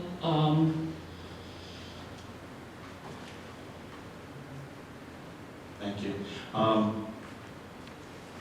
I know you have been doing a lot of work on this. How many more meetings do you have prior to this event? Because I know we're pretty much only a couple of weeks away now. Okay, we have not announced a special meeting yet. I mean, I have my regular board meeting this week, and I don't want to address it until I find out how I make out with Kyle. And then if we need additional meetings, which I'm assuming we will, but I want to have all the information together, that way I can set a date for the next meeting, the special meeting to address any issues we have. And I don't know the answer to this question. How many people beside the park board have volunteered in the city to help you? One. One. Okay. Any other council questions? Yes, I do. When will you provide a full detailed report to the city council, like naming out all those sponsors and vendors, how much money, et cetera, so that we can actually see it and see their liability and insurance coverage, copies of that, so we can actually see the full plan? I didn't hear the last sentence, I'm sorry. When will you be supplying a report to city council so that we can actually see the data that you're talking about? Okay, so the report totally will come together. Okay, all contracts are due by tomorrow, okay? So we will have a total amount of who is participating, how much they have paid, okay? And then, of course, the city manager has a running copy of all these checks, and because the city was collecting them, so they have a copy of all the checks and the contracts, because they were delivered here. But if anybody wanted to see them prior to that, But I will have a running total tomorrow, like tomorrow evening. Of course, my meeting's at 5, so I can't be expected to do that because it was not on my agenda. Friday, I'm meeting with Kyle. If the board members want to send an email through Patty, I'll be happy to submit that information, I guess, via, because you don't have another council meeting, correct? They can get this information from the city manager if they're interested in looking at individual contracts. If you want to just do a summary of what you've got, that's fine. I think we need a special accounting anyway, because the rule was any monies that exceed this, and it looks like you're going to exceed it, I hope so, gets to be used for future events. So I want a specific accounting through our finance people, but I don't need to see every contract. If I want to see a contract, I'll go and, well, I've seen a lot of them anyway through Fred, but I'll go to Lynn Reeves if I need to see it. The city clerk also is the keeper of records, so that's where you can make your open public records requests. So can I ask Yes. a question? Okay. Great job, thank you. I have to say, you guys have done a good job, and it would be nice to have maybe just a quick spreadsheet. I don't need all the details, just a quick summary is all. That would be helpful. Just of the vendors, just so you Yeah, who, specify. like, I think you said who and how they paid, or I don't really care how they paid, how much did they pay? Okay. What do we think the cost of the event is? And then I know the plan was that the event would maybe fund trunk or treat or some of those other things that we talked about down the road. So, you know, the excess, and then at least we know then that's what's in petty cash for the parks, you know, department and events. And we then know when you're talking about other events, where that money's coming from. Correct. Okay. I don't have a problem with that. Okay. And then, And I just so we have clarification, so I, comply with whatever the council's asking. I understand she wants that, and you would like that. Can you give me a definitive date you would like that by? So, it is easier when you know that you have to have. I think we have another 16th, we have. meeting on the Yeah. 16th, so Can I just, is it a full council meeting, or? It's to adopt the budget, adopt the final budget. So do I get on the agenda to submit that? How do I do that? So No, just I so think I you know. can just That's send the it to budget. Patty. Yeah, send it to Patty, and as long as we have it before then, if anyone has any comments, There's a then, work session after it. yeah, just, I'd say send it to Patty before then. So And Patty, you can put it in their packets? Okay.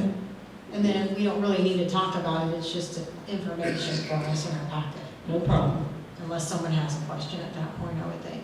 Then one other thing, and I guess this might be really for city staff, is that are we going to email out invitations to residents about the events? Because I think it would make sense to throw something together. Well, I asked the park board at their last meeting to create a flyer with information on it. One was started. I don't think it's got complete information on it, the one I saw. I don't think it's got the entertainment or anything. Do you recollect, June? I remember seeing it. With the Sunshine Law, there's a problem there. Okay, the vice chairman of the board created the document. It is a flyer that we can send out for now that basically just gives a broad spectrum about the event. It doesn't give like a detailed thing. We can send it out. It does have to be voted on tomorrow night at my board meeting. I would actually like to put our sponsors on it. I'm hoping to do that tomorrow. My computer was down. It's just back up. I've been actually working off a cell phone for a couple weeks.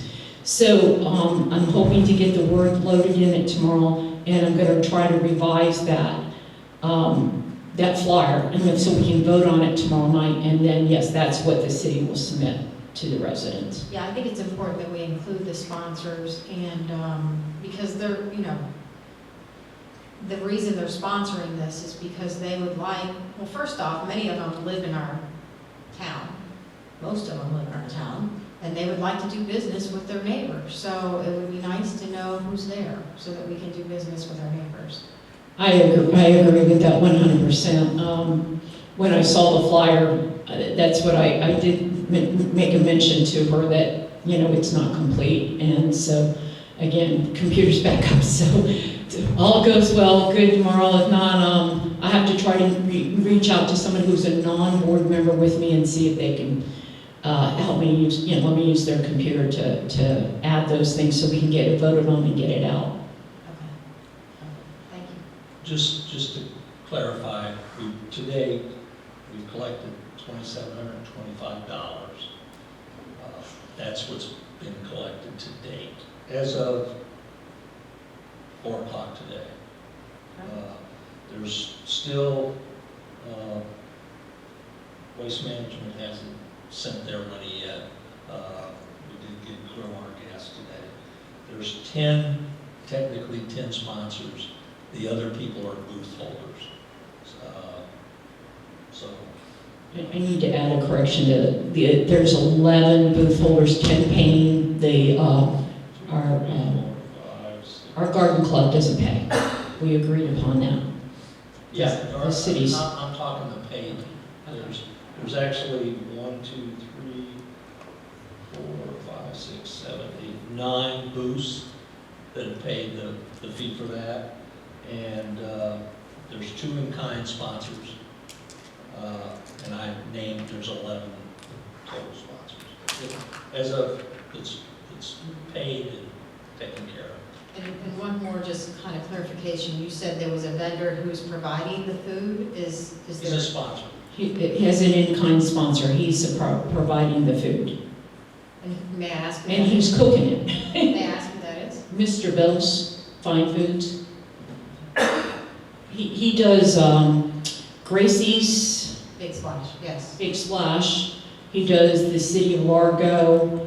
So I think he's done a couple events for the city of St. Petersburg. So, yeah, and his wife owns Cassie and Company over on Beller Bluffs, yeah. Okay, good, thank you. It's absolutely, I didn't know this number of 2,700, and Waste Management's a major sponsor. You're going to be over $3,000, and that's without selling anything. You guys did a tremendous job, and you personally, I know how much work you've put in on this thing. This has been a full-time job, so I'll be happy when the festival's over and I get you back as my partner, but you've done an incredible job, you and your group, and thanks for enduring everything, and I think this is going to be fantastic. That's outstanding, absolutely outstanding. Thank you. I also want to say thank you. I know you worked very hard despite a lot of negativity thrown your way. And I know your board has also endured a lot, so please thank them for us. And thank you for all your hard work. It's going to be great. Thank you. Thank you. Anybody else? Okay, thank you. Thank you. All right, number 13, lucky number 13, Vice Mayor Gunn, an update from the Florida League of Cities annual conference. And this is an overview of the conference that we went to. There's no action being taken, so we really don't need a motion. It's just going to be an update. Mr. Gunn, Vice Mayor Gunn. Went to the Florida League of Cities convention my second time. Not that I really enjoy those things, but it's pretty cathartic in going because, not that I've been in rehab either, it just seems like everybody shares the same problems and that sort of thing. Everyone has similar issues and problems. All 67 counties were represented, all 412 municipal governments were there. Not to mention the Florida League of Cities people and universities and a lot of educators. If you think we're unique, then guess again, because when it comes to community relations, budgets, ADA, strategic planning, stability, dysfunction, everybody's the same, trust me. We don't have the monopoly on any of this stuff. Being able to network all of these people underscored the things that we're doing right here, and it helped identify some of those things that we can be doing better. One of the best comments that I heard during this entire thing was one of the city managers was giving a presentation, and I really encourage you to take a look through those presentations that the Florida League of Cities gave you a link to go to, because one of those presentations was given by the city manager. Best quote I've heard in a long time. If you're making decisions about boat docks, you're dysfunctional. Okay? And this is coming from a city where they don't think about reserves in terms of number of months, they think of reserves in terms of years. Okay, so that just gives you an idea. They're dealing at the high level, and they're focusing on the most important things.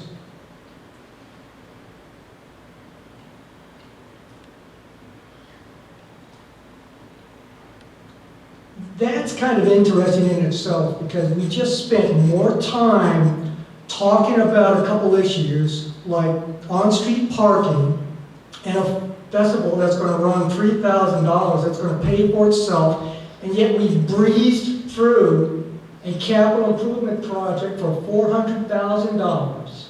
And we approved a budget where the initial projection for transfer from the reserve was $409,000, and we bumped it up $3,000, which is 1% of what we're talking about. So we really need to get focused here and start figuring out what the important things are. Best practices. Some places have cracked the code and they're willing to share and benchmark with us so that we don't have to reinvent the wheels on some of this stuff. I'll just hit some of the highlights. American Disabilities Act, the ADA, the Chief Information Officer at Haines City, Brian Ross, was the moderator for this discussion, and he had a couple of people there, lawyers and people who deal in making sure that websites are compliant with this stuff. There's some litigation in the works, and while it doesn't change how to deal with this stuff in the near term, which is probably the best strategy, which is settling this kind of stuff on a one-for-one basis, but there is some things in the legal system right now. There's this nexus theory, if you're familiar with that. It's basically saying that websites are not necessarily a public accommodation like a wheelchair ramp. So that's the argument that's being held on this stuff. And then there's another question about standing, whether or not the person who's suing you can actually demonstrate an actual injury or a causal factor for something that we did. Some of the things that came out of that: streamline your websites. If there's stuff on there that doesn't need to be there, get rid of it. You can go ahead and put in a caveat saying, we will certainly furnish you that information if you put in a request. We'll give you the written documentation, but we don't necessarily have to put all that stuff on the website and comply that way. Another interesting strategy was a city resolution. And it's basically a get well plan and a timeline that the city puts forward, basically saying this is how we're going to deal with our ADA issue, and this is how we're going to deal with it, and this is our timeline for dealing with it. And it basically is a preemptive strike for people coming in who might want to sue us for that sort of thing. But then they say, well, you know, that may be a little more difficult than it needs to be, so we will go ahead and go elsewhere. So it was kind of an interesting thing there. A takeaway from that was, we have an opinion about whether our videos now are meeting ADA compliance, and I think we may want to get a second opinion on that, because we discussed that at one of our workshops and said, look, you guys are okay, let's go forth and do great things, but I would like to get a second opinion on that, and that's what I would probably put forward for an agenda item next time we meet. Shared resources for smaller cities. The project in Longboat Key, they're doing a massive undergrounding project right now. The scope is 1,200 days and a $49 million undergrounding project. It was very interesting because with some of the issues we've had lately with gas lines and stuff like that, the very first slide up on the screen says, and you will hit things. And it was day one of their project, and they hit a main gas line underneath a main artery road there. So, like I said, we are not inventing some of these projects. They're there, everybody's experienced them, and we don't have a monopoly on these things. But the big thing was shared resources for smaller cities. Like undergrounding, there are big companies out there that are trying to band together some of these smaller cities like us to help bring together investors who will help you finance some of these projects. One of them that's really interesting is they are monetizing the street lights and poles on some of these major accesses. And what they do is these data gathering companies come in and put equipment up there, so as cars are driving by, they're getting data from who's driving by, where they're going, what's on their GPS screen, that sort of thing. So that's just one of the things that's out there, and we probably need to touch base with some of these bigger companies and see what else is out there. Along with the same idea of shared resources for smaller cities, it goes to the heart of some cities do not have enough work for a full-time person. And things like outsourcing financial bookkeeping, HR people, grant writing, that sort of stuff. We can be doing and banding together with some of these other things. And the Big C is probably a good place to start throwing some of those ideas around. Hire the best people. And some of the HR people will probably roll their eyes, but it's basically a team approach. They want the best people. They're not looking at demographics, they're not looking at diversity. They want the best people. And it's a team approach, and the idea is that the job you end up in may not be the job you're hired for. In other words, you come to work at a certain job, you're observed, you're doing a great job. Some people can look around and say, you know what?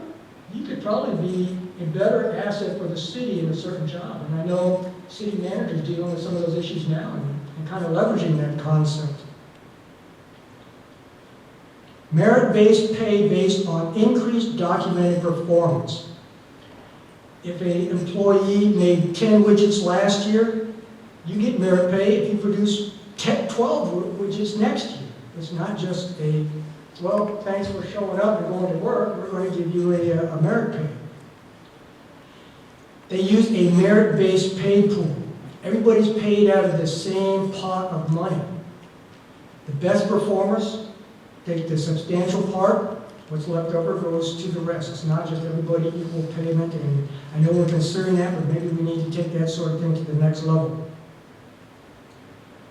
Council litmus test, is this best for our community in the long run? They take kind of a business approach. It's not, you're not just a resident, but you're a shareholder in this community and the value that we deliver to this community.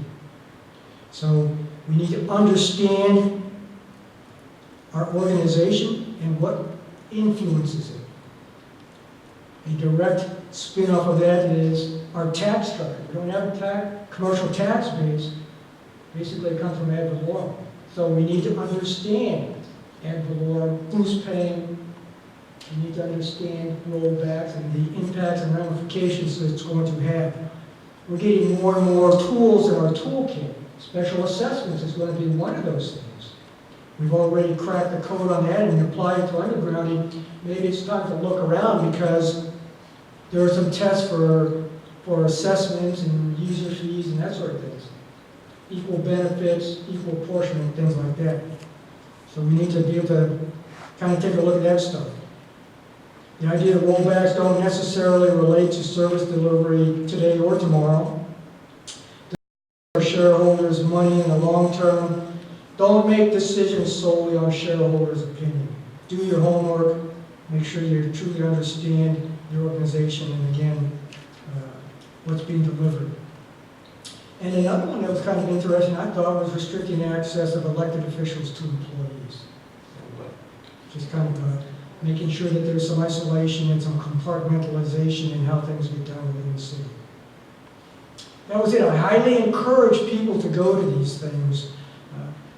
If you don't go to this IEMO training, if you don't go to these Florida League of City conventions where you can sit in on these presentations, you can network, you can get the latest information on things, benchmark things, then guess what?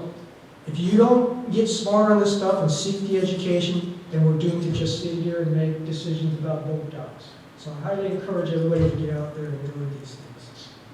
Thanks. Thank you, Glenn. I was also at that meeting, so I'm not going to, everything Glenn said was correct. We went to several courses,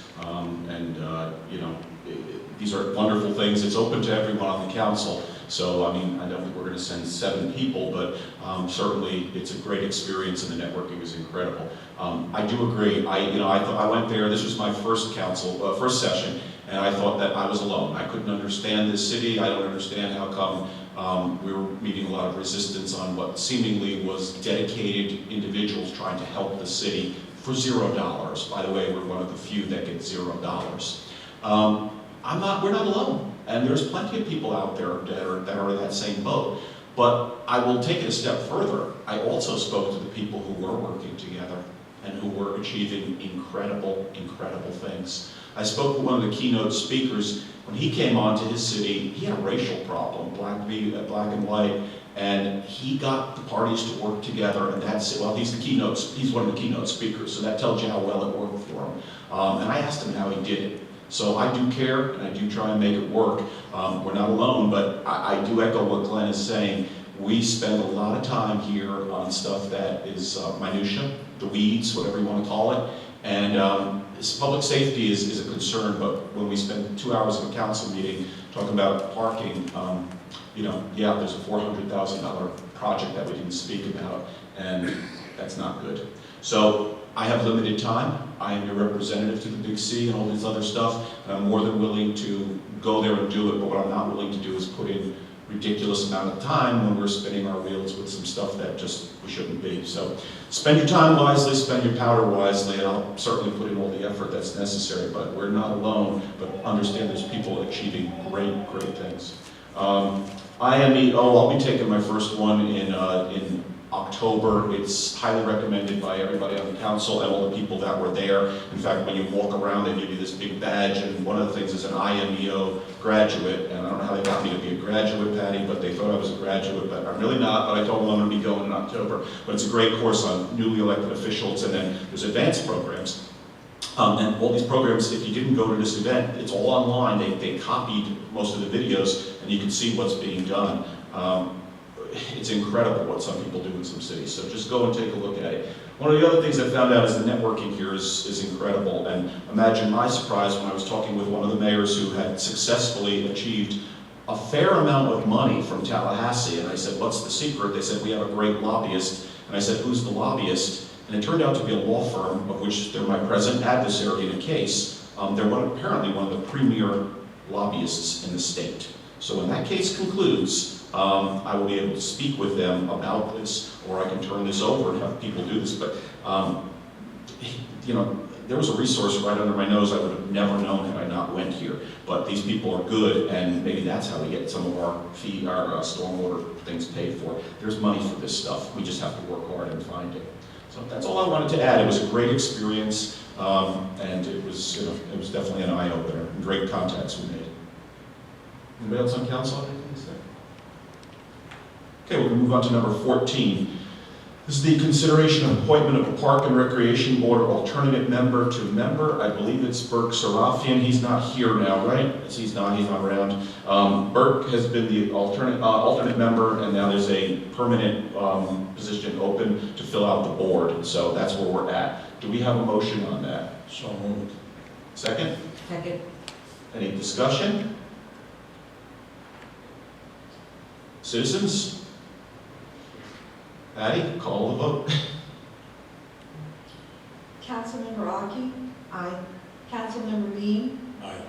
Councilmember Gaddis? Aye. Councilmember Shirley? Aye. Councilmember Swope? Aye. Vice Mayor Dunn? Aye. Mayor Manson? Aye, it's unanimous, 7-0. Burke Serafian is now permanently on the board as a full-time member, and I guess you could let him know tomorrow night at the meeting. Okay, thank you. All right, citizen comments were moved, so item 15 is off, and now we move to city attorney. Mr. Gray. Nothing this evening. Thank you very much. City manager. Well, I have something, but we'll go quick. You got your code enforcement report for the month. We had 34 incidents, and they're recognized there. I gave you pictures, I gave them to you again tonight, these pictures of the roadway markings. And really all I need from the council is consensus that we can move forward with these markings, and I'll tell Pinellas County you're fine with This is it. the marking on for Causeway Boulevard, so they can make left turns, right? That's what the idea is? Yeah, Causeway, and then 13th Street, you know, the single streets, they would put some marking on the second page. They would put some marking there so you can't block that area when you're coming out the street. So if the council doesn't have any issue with this, you know, it is a county road, I'll just have them go ahead and. And just so for the record, this was the outgrowth of your and my discussion Right. with Tom Washburn and his assistant, right? Right. I also gave you. Then do you want us to get you that approval? Oh, yeah, I just need. Do we have any objection to Lynn proceeding with this with the county? Yeah, that'll help the traffic. There's no objection, so proceed with the markings. So I'm clear, you're just saying, don't block these roads, you have signs up there, is that? No, he would put some markings somewhere on the roadway that would, you can't pull into that center lane in that area. That's how he explained it to me, as an example. So if a person's coming out of 12th or 13th Street, as an example. Wait for it to clear. Waiting for it to clear because they're in that center lane at the end of the street. You can't block that area. That's what he's doing. No blocking. So the cars do have an opportunity to get into the middle lane. So it's Gulf Boulevard traffic. So it's the Gulf Boulevard traffic that can't block, okay, Right. got it. So And then on Causeway, he's going to move the yeah, I saw left turn that. lane Yeah. all the way back, so almost to City Hall, really, which I think that'll be a benefit to the traffic.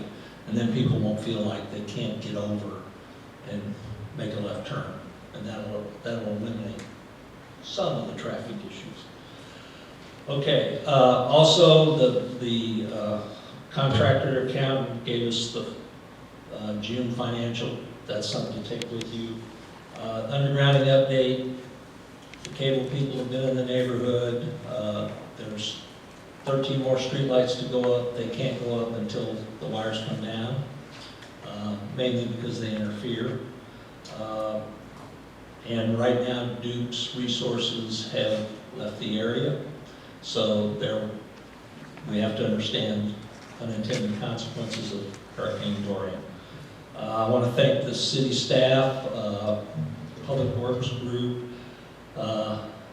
We gave away almost 1,500 sandbags. Renell and Grady and Kyle and them, they did a great job filling sandbags. And actually, it was kind of surprising. People were still coming Saturday morning because I was at the sandbag site. And I was kind of surprised by that time we had gone, but that went well. I think we got information out to the residents with the emails that we have, and we'll continue to do that in the future with the same. Gulf Boulevard landscaping project. If you've been down to the marina, it's the front looks a lot different. We still have the accesses to finish, but the trees are up and irrigation's been put in. We're going to send you, if we haven't sent it already, Patty, Fred did the ordinance for the beach sticker issue, and what I'd like to do is, if it hasn't been sent to you, we'll send it to you, and I'd like you to give me comments before we put it on the council agenda, and I'll give it back to the attorney. Causeway markings, code enforcement. That's it. Oh, Nautical Watch. They had a request. They wanted special parking passes for the marina, and I didn't really get any feedback on that. And, you know, in the past I've told them we're not going to sell them parking passes. So unless you tell me something different, I'm just going to continue that situation. I support you completely on that, yes. Just go down the path you've always done, yeah. Yeah, and we'll also be looking at that whole parking pass ordinance thing come anyway, so but we have denied people that were dying of cancer who wanted to walk on our beaches a pass, so not me, folks, okay, that was our rule, and that's what was enforced, and I supported the city manager on that.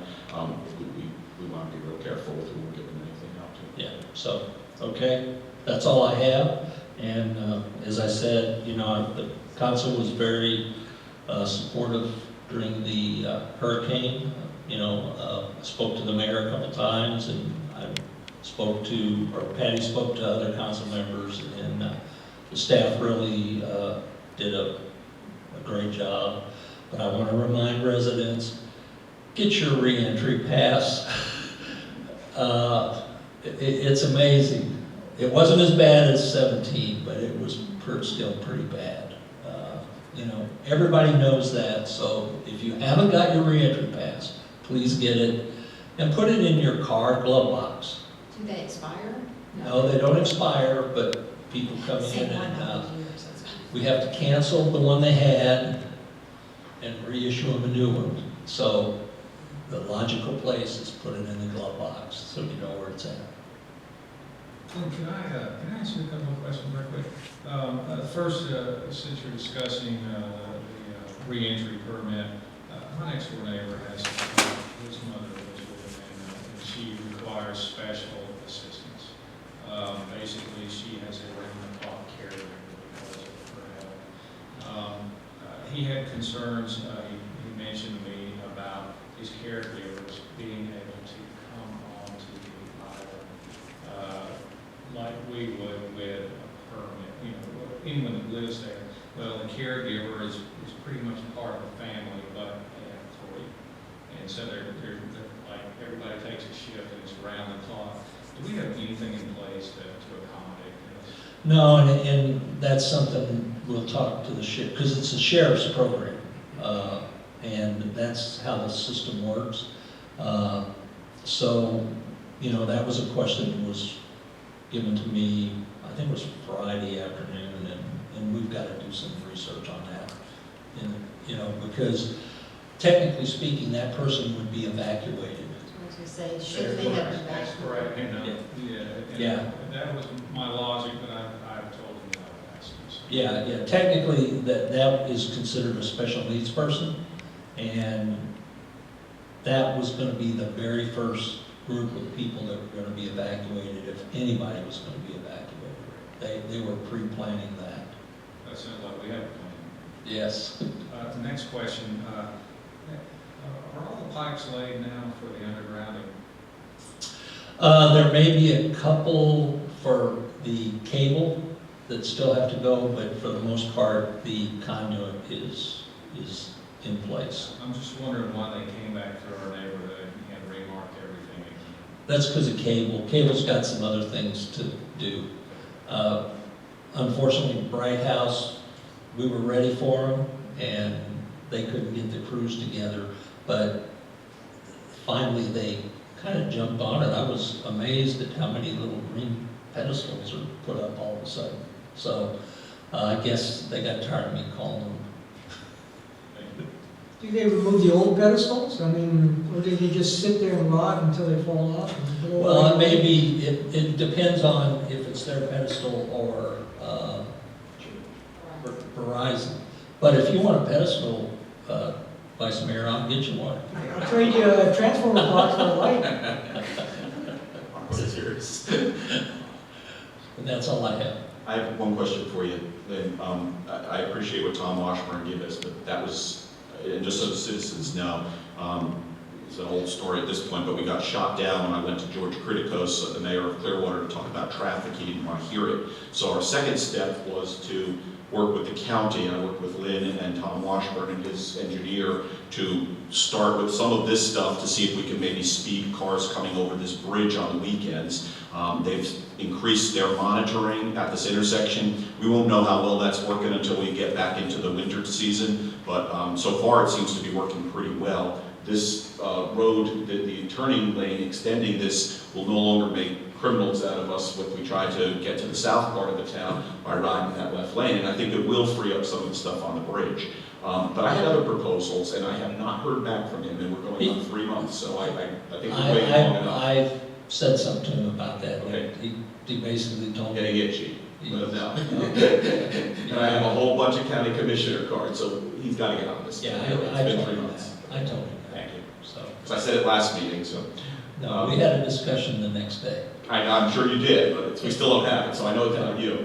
And finally, I do want to echo what your observations were. I saw your city staff in that sand pile, and they were working very, very hard. They did a great job, and we kept everybody informed, and I know that they wouldn't even let me fill sandbags. I was all set to do it, and they're like, no, this is our thing, and they did it, and they really did a great job. So great response to the citizens. Thank God we didn't have to use it this time. We didn't have a hurricane, but we were ready, and I'm happy. And keep your You and I sand- can communicate quite a bit, too. Keep your sandbags for now. The other thing, we don't want them back. Spread them around in your grass. You know, we don't want your sandbags back. Keep them for the year, though. They're Yeah. still good. They're not going to Yeah. rot on you until next year, so use them. Keep them. Sandbox. Cats. Okay, city manager's done. City clerk. Nothing? Thank you. Unfinished business, shark fishing. I saw something from you, Lynn, and I know I spoke with Fred Riley about this, so I'm not sure who wants to take it. I think we have an answer. I don't think the gentleman's here, though, who brought this up, so we'll just put it on the record. The shark fishing. Yeah, I just gave you. I put together an email that I sent to the city manager and the council members, and the email includes several new Florida Administrative Code provisions. The key one, as far as I was concerned, was the one that is about chumming, and that was, I think, primarily the gentleman's biggest concern was people being in the swimming while somebody else is fishing for sharks and chumming with, chum. So the administrative code rule on chumming went into effect at the same time, which is July 1st. It's something that the Florida Wildlife Commission has jurisdiction over. They're the ones that implemented the administrative code provision, and I want to make a clear distinction. The chumming rule doesn't just relate to shark fishing, it relates to any fishing. So it's an across-the-board rule, and that's, to me, was extremely consistent with logic. It doesn't make sense for someone to chum for any kind of fish from a beach where people are swimming. So that's really, in a nutshell, what I put in the email. I want to tell the council one thing related to, I've sent several things to you, and this is a good example.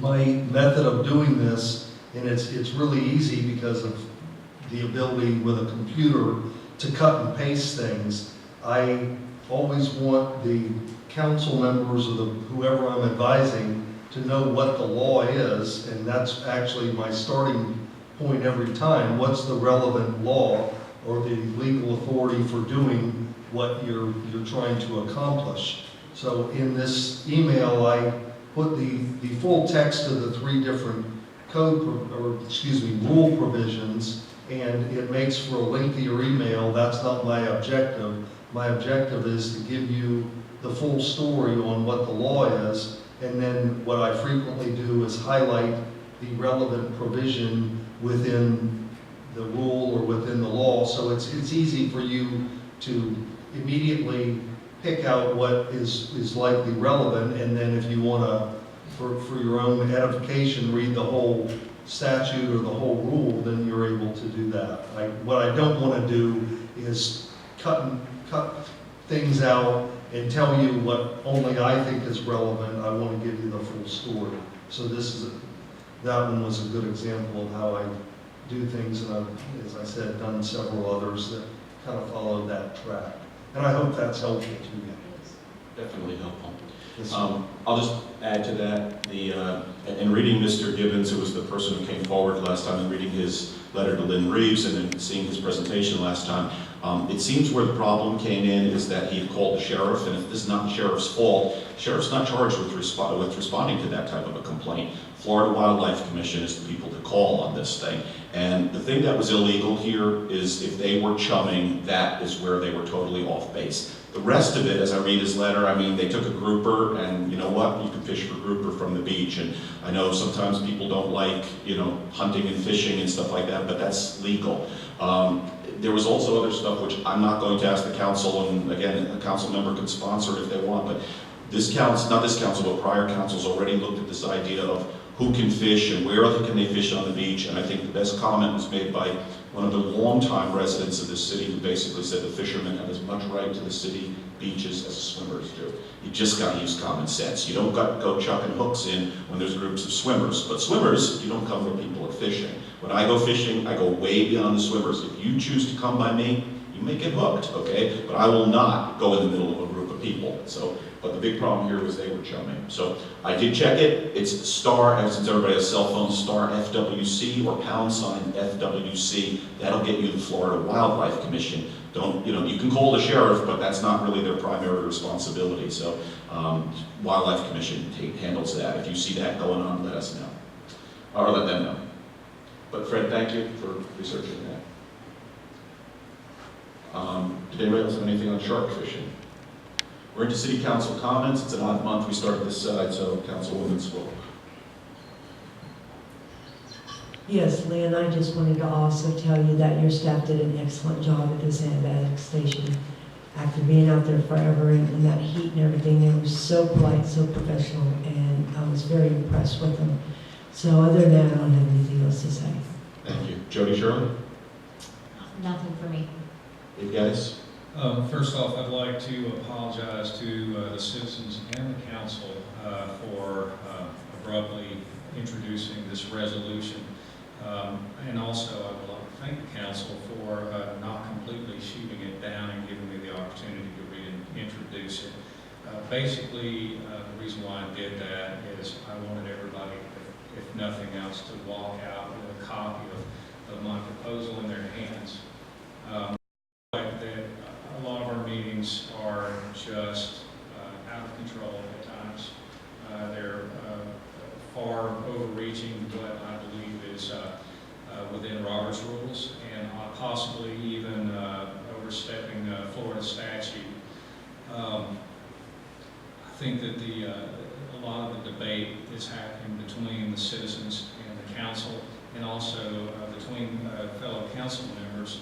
Sometimes is uncalled for and unnecessary whenever really we should be able to just consume citizen comments and think about them for a while and not necessarily respond so hastily, especially if we become a little bit upset or in total disagreement with those comments.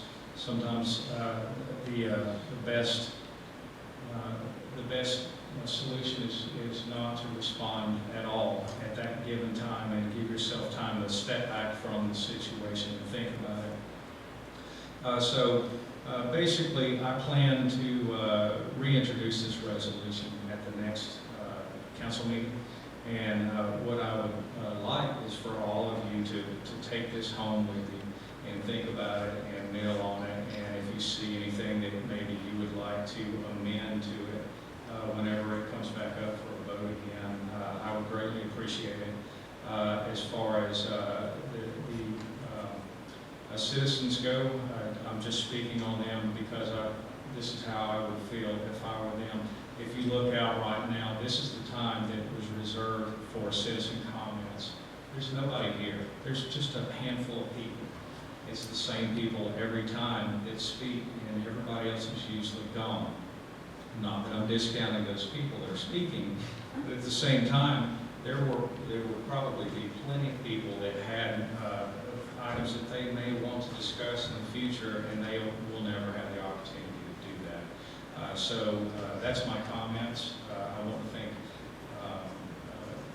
the staff of the City of Bel Air Beach for a great job and staying vigilant during the hurricane that never came. And I'd also like to thank everyone here for being here tonight and serving with me on this council. Thank you. Councilmember Bean? I'd like to thank Lynn for all the time that he's been spending and time that he takes with me when I come in early in the morning. And I'm half asleep, but anyway. I think that's the best time to come in. We're both half asleep at that point.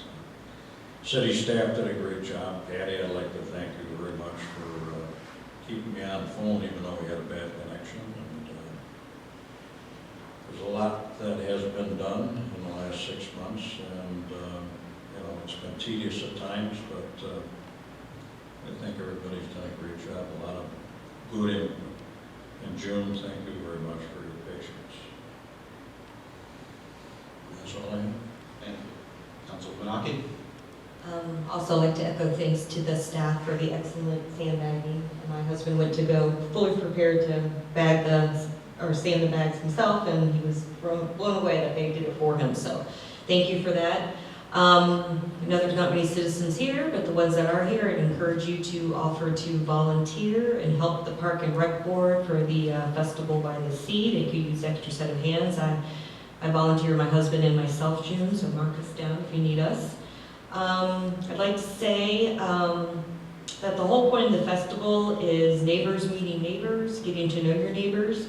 One way that can benefit you is during the whole gas line thing on 22nd Street, my family and I got stranded on the wrong side of the bridge. 2 young kids, school night, after going to dinner, coming back, it was still going on, and we went for ice cream, we came back, now they're on their sugar high. Called one of my neighbors who was nice enough to bring his boat over so we could boat to our house so we could get the kids to bed. And so, I mean, to me, that's what neighbors are about, helping each other when there's a need and looking out for each other and getting to know each other. So hopefully the festival has a positive influence on the city. And despite some of our differences now and then amongst each other, it's been a pleasure working with you guys and looking forward to more. Thank you. Vice Mayor? Agenda items, I would request that maybe just about another half a line or another line to the description of what it is. Adopting a proposal ad valorem millage rate, first public budget hearing. I mean, another 30 seconds to type in, remains the same as last year, 2.0394 would save me, or just remind me without having to dig for information. Approval of the city budget, how much are we transferring? Just the big hitters. Drainage improvement bid, who did it go to, how much are we talking? I mean, I'll look through the background info, but I mean, just a little bit more information goes a long ways is kind of what I see there. Work sessions, when's the next work session, what's it going to be? I think it's time to start thinking about reviewing the strategic plan once again, because we've got a new makeup on the council and we just need to validate that the goals are still the goals. You asked about some lessons learned from undergrounding. I'm going to give you another one, that is stick to the plan. You know, you're going to come up with plans for the placement of the power distribution, lights, whatever. Stick to the plan or come up with an adjustment procedure for how to do it. Obviously, the city manager is within his purview if there's a concern about hitting another line or something, but you should have some sort of caveat for how to deal with those issues. A couple things left out from best practices. Grants, they don't just fall in your lap, you have to proactively chase those things. One interesting best practice is that when some of these cities put a request for a proposal out on the street and they start building the scope of the work, part of the scope includes that engineering company providing information on who can you go to for a grant, and they also help shape the scope of the work so that it meets some of the requirements for the grant. I'll talk about that a little bit. Training, I just make sure everybody's going out there and doing that sort of thing. We talked about the, we said, let's move forward on the bids for these things, but what's being left out is we're not closing the loop on this stuff. Granted, we all said, let's go ahead and put together a bid, let's get ready to put it on the street, but I think Councilmember Shirley is right on and spot on when she says, the expectation is maybe for that engineering company to come in and give us a 5-minute data dump on This is how we want to proceed with the project, this is how long it's going to take, this is the amount, and this is our recommendation. It's just a professional courtesy, and it's again, closing the loop on some of this stuff, and that's how good business gets done. That's all I've got. Thank you. First thing, I want to thank the city staff again. They did a great job, and Lynn and I were in constant contact throughout this thing. That was during the holiday weekend, so we were sitting and talking with each other about what was happening, and we were in agreement on the decisions. So we handled it well as the city. I think it's a shame there's not that many citizens left, but for the ones that are here, perhaps they can get the word out. Back about 3 months ago, June and I got up at 5 o'clock in the morning and went all the way up to Orlando to Senator Rick Scott's Hurricane Preparedness Seminar. And at that time, we met all the key federal officials and we met all the key state officials. The same people you see on TV standing next to the governor were in front of us. We got to meet them, we know who they are, we've got their telephone numbers. And one thing I found out, and I didn't even know this was going to be coming, was that all the mayors got a telephone briefing by the governor and by the director of emergency management.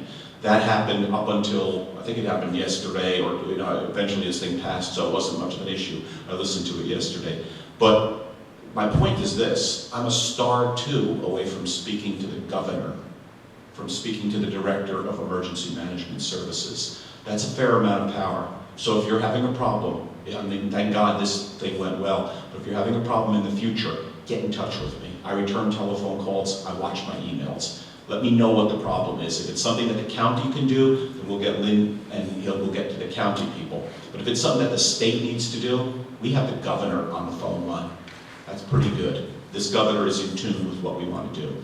So I also sit on the board, I'm the mayor's representative for the Emergency Services Board. That means every single first responder in the county is on that, from the sheriff, the ambulance, to everyone else. So if you have a problem with any of this stuff, or someone's not doing what they're supposed to do, and we're not getting the response we deserve, let me know, let Lynn know, he can let me know, and we will get to the right people. We have the contact people. These people are really there to help us, and I was blown away by how good the support was.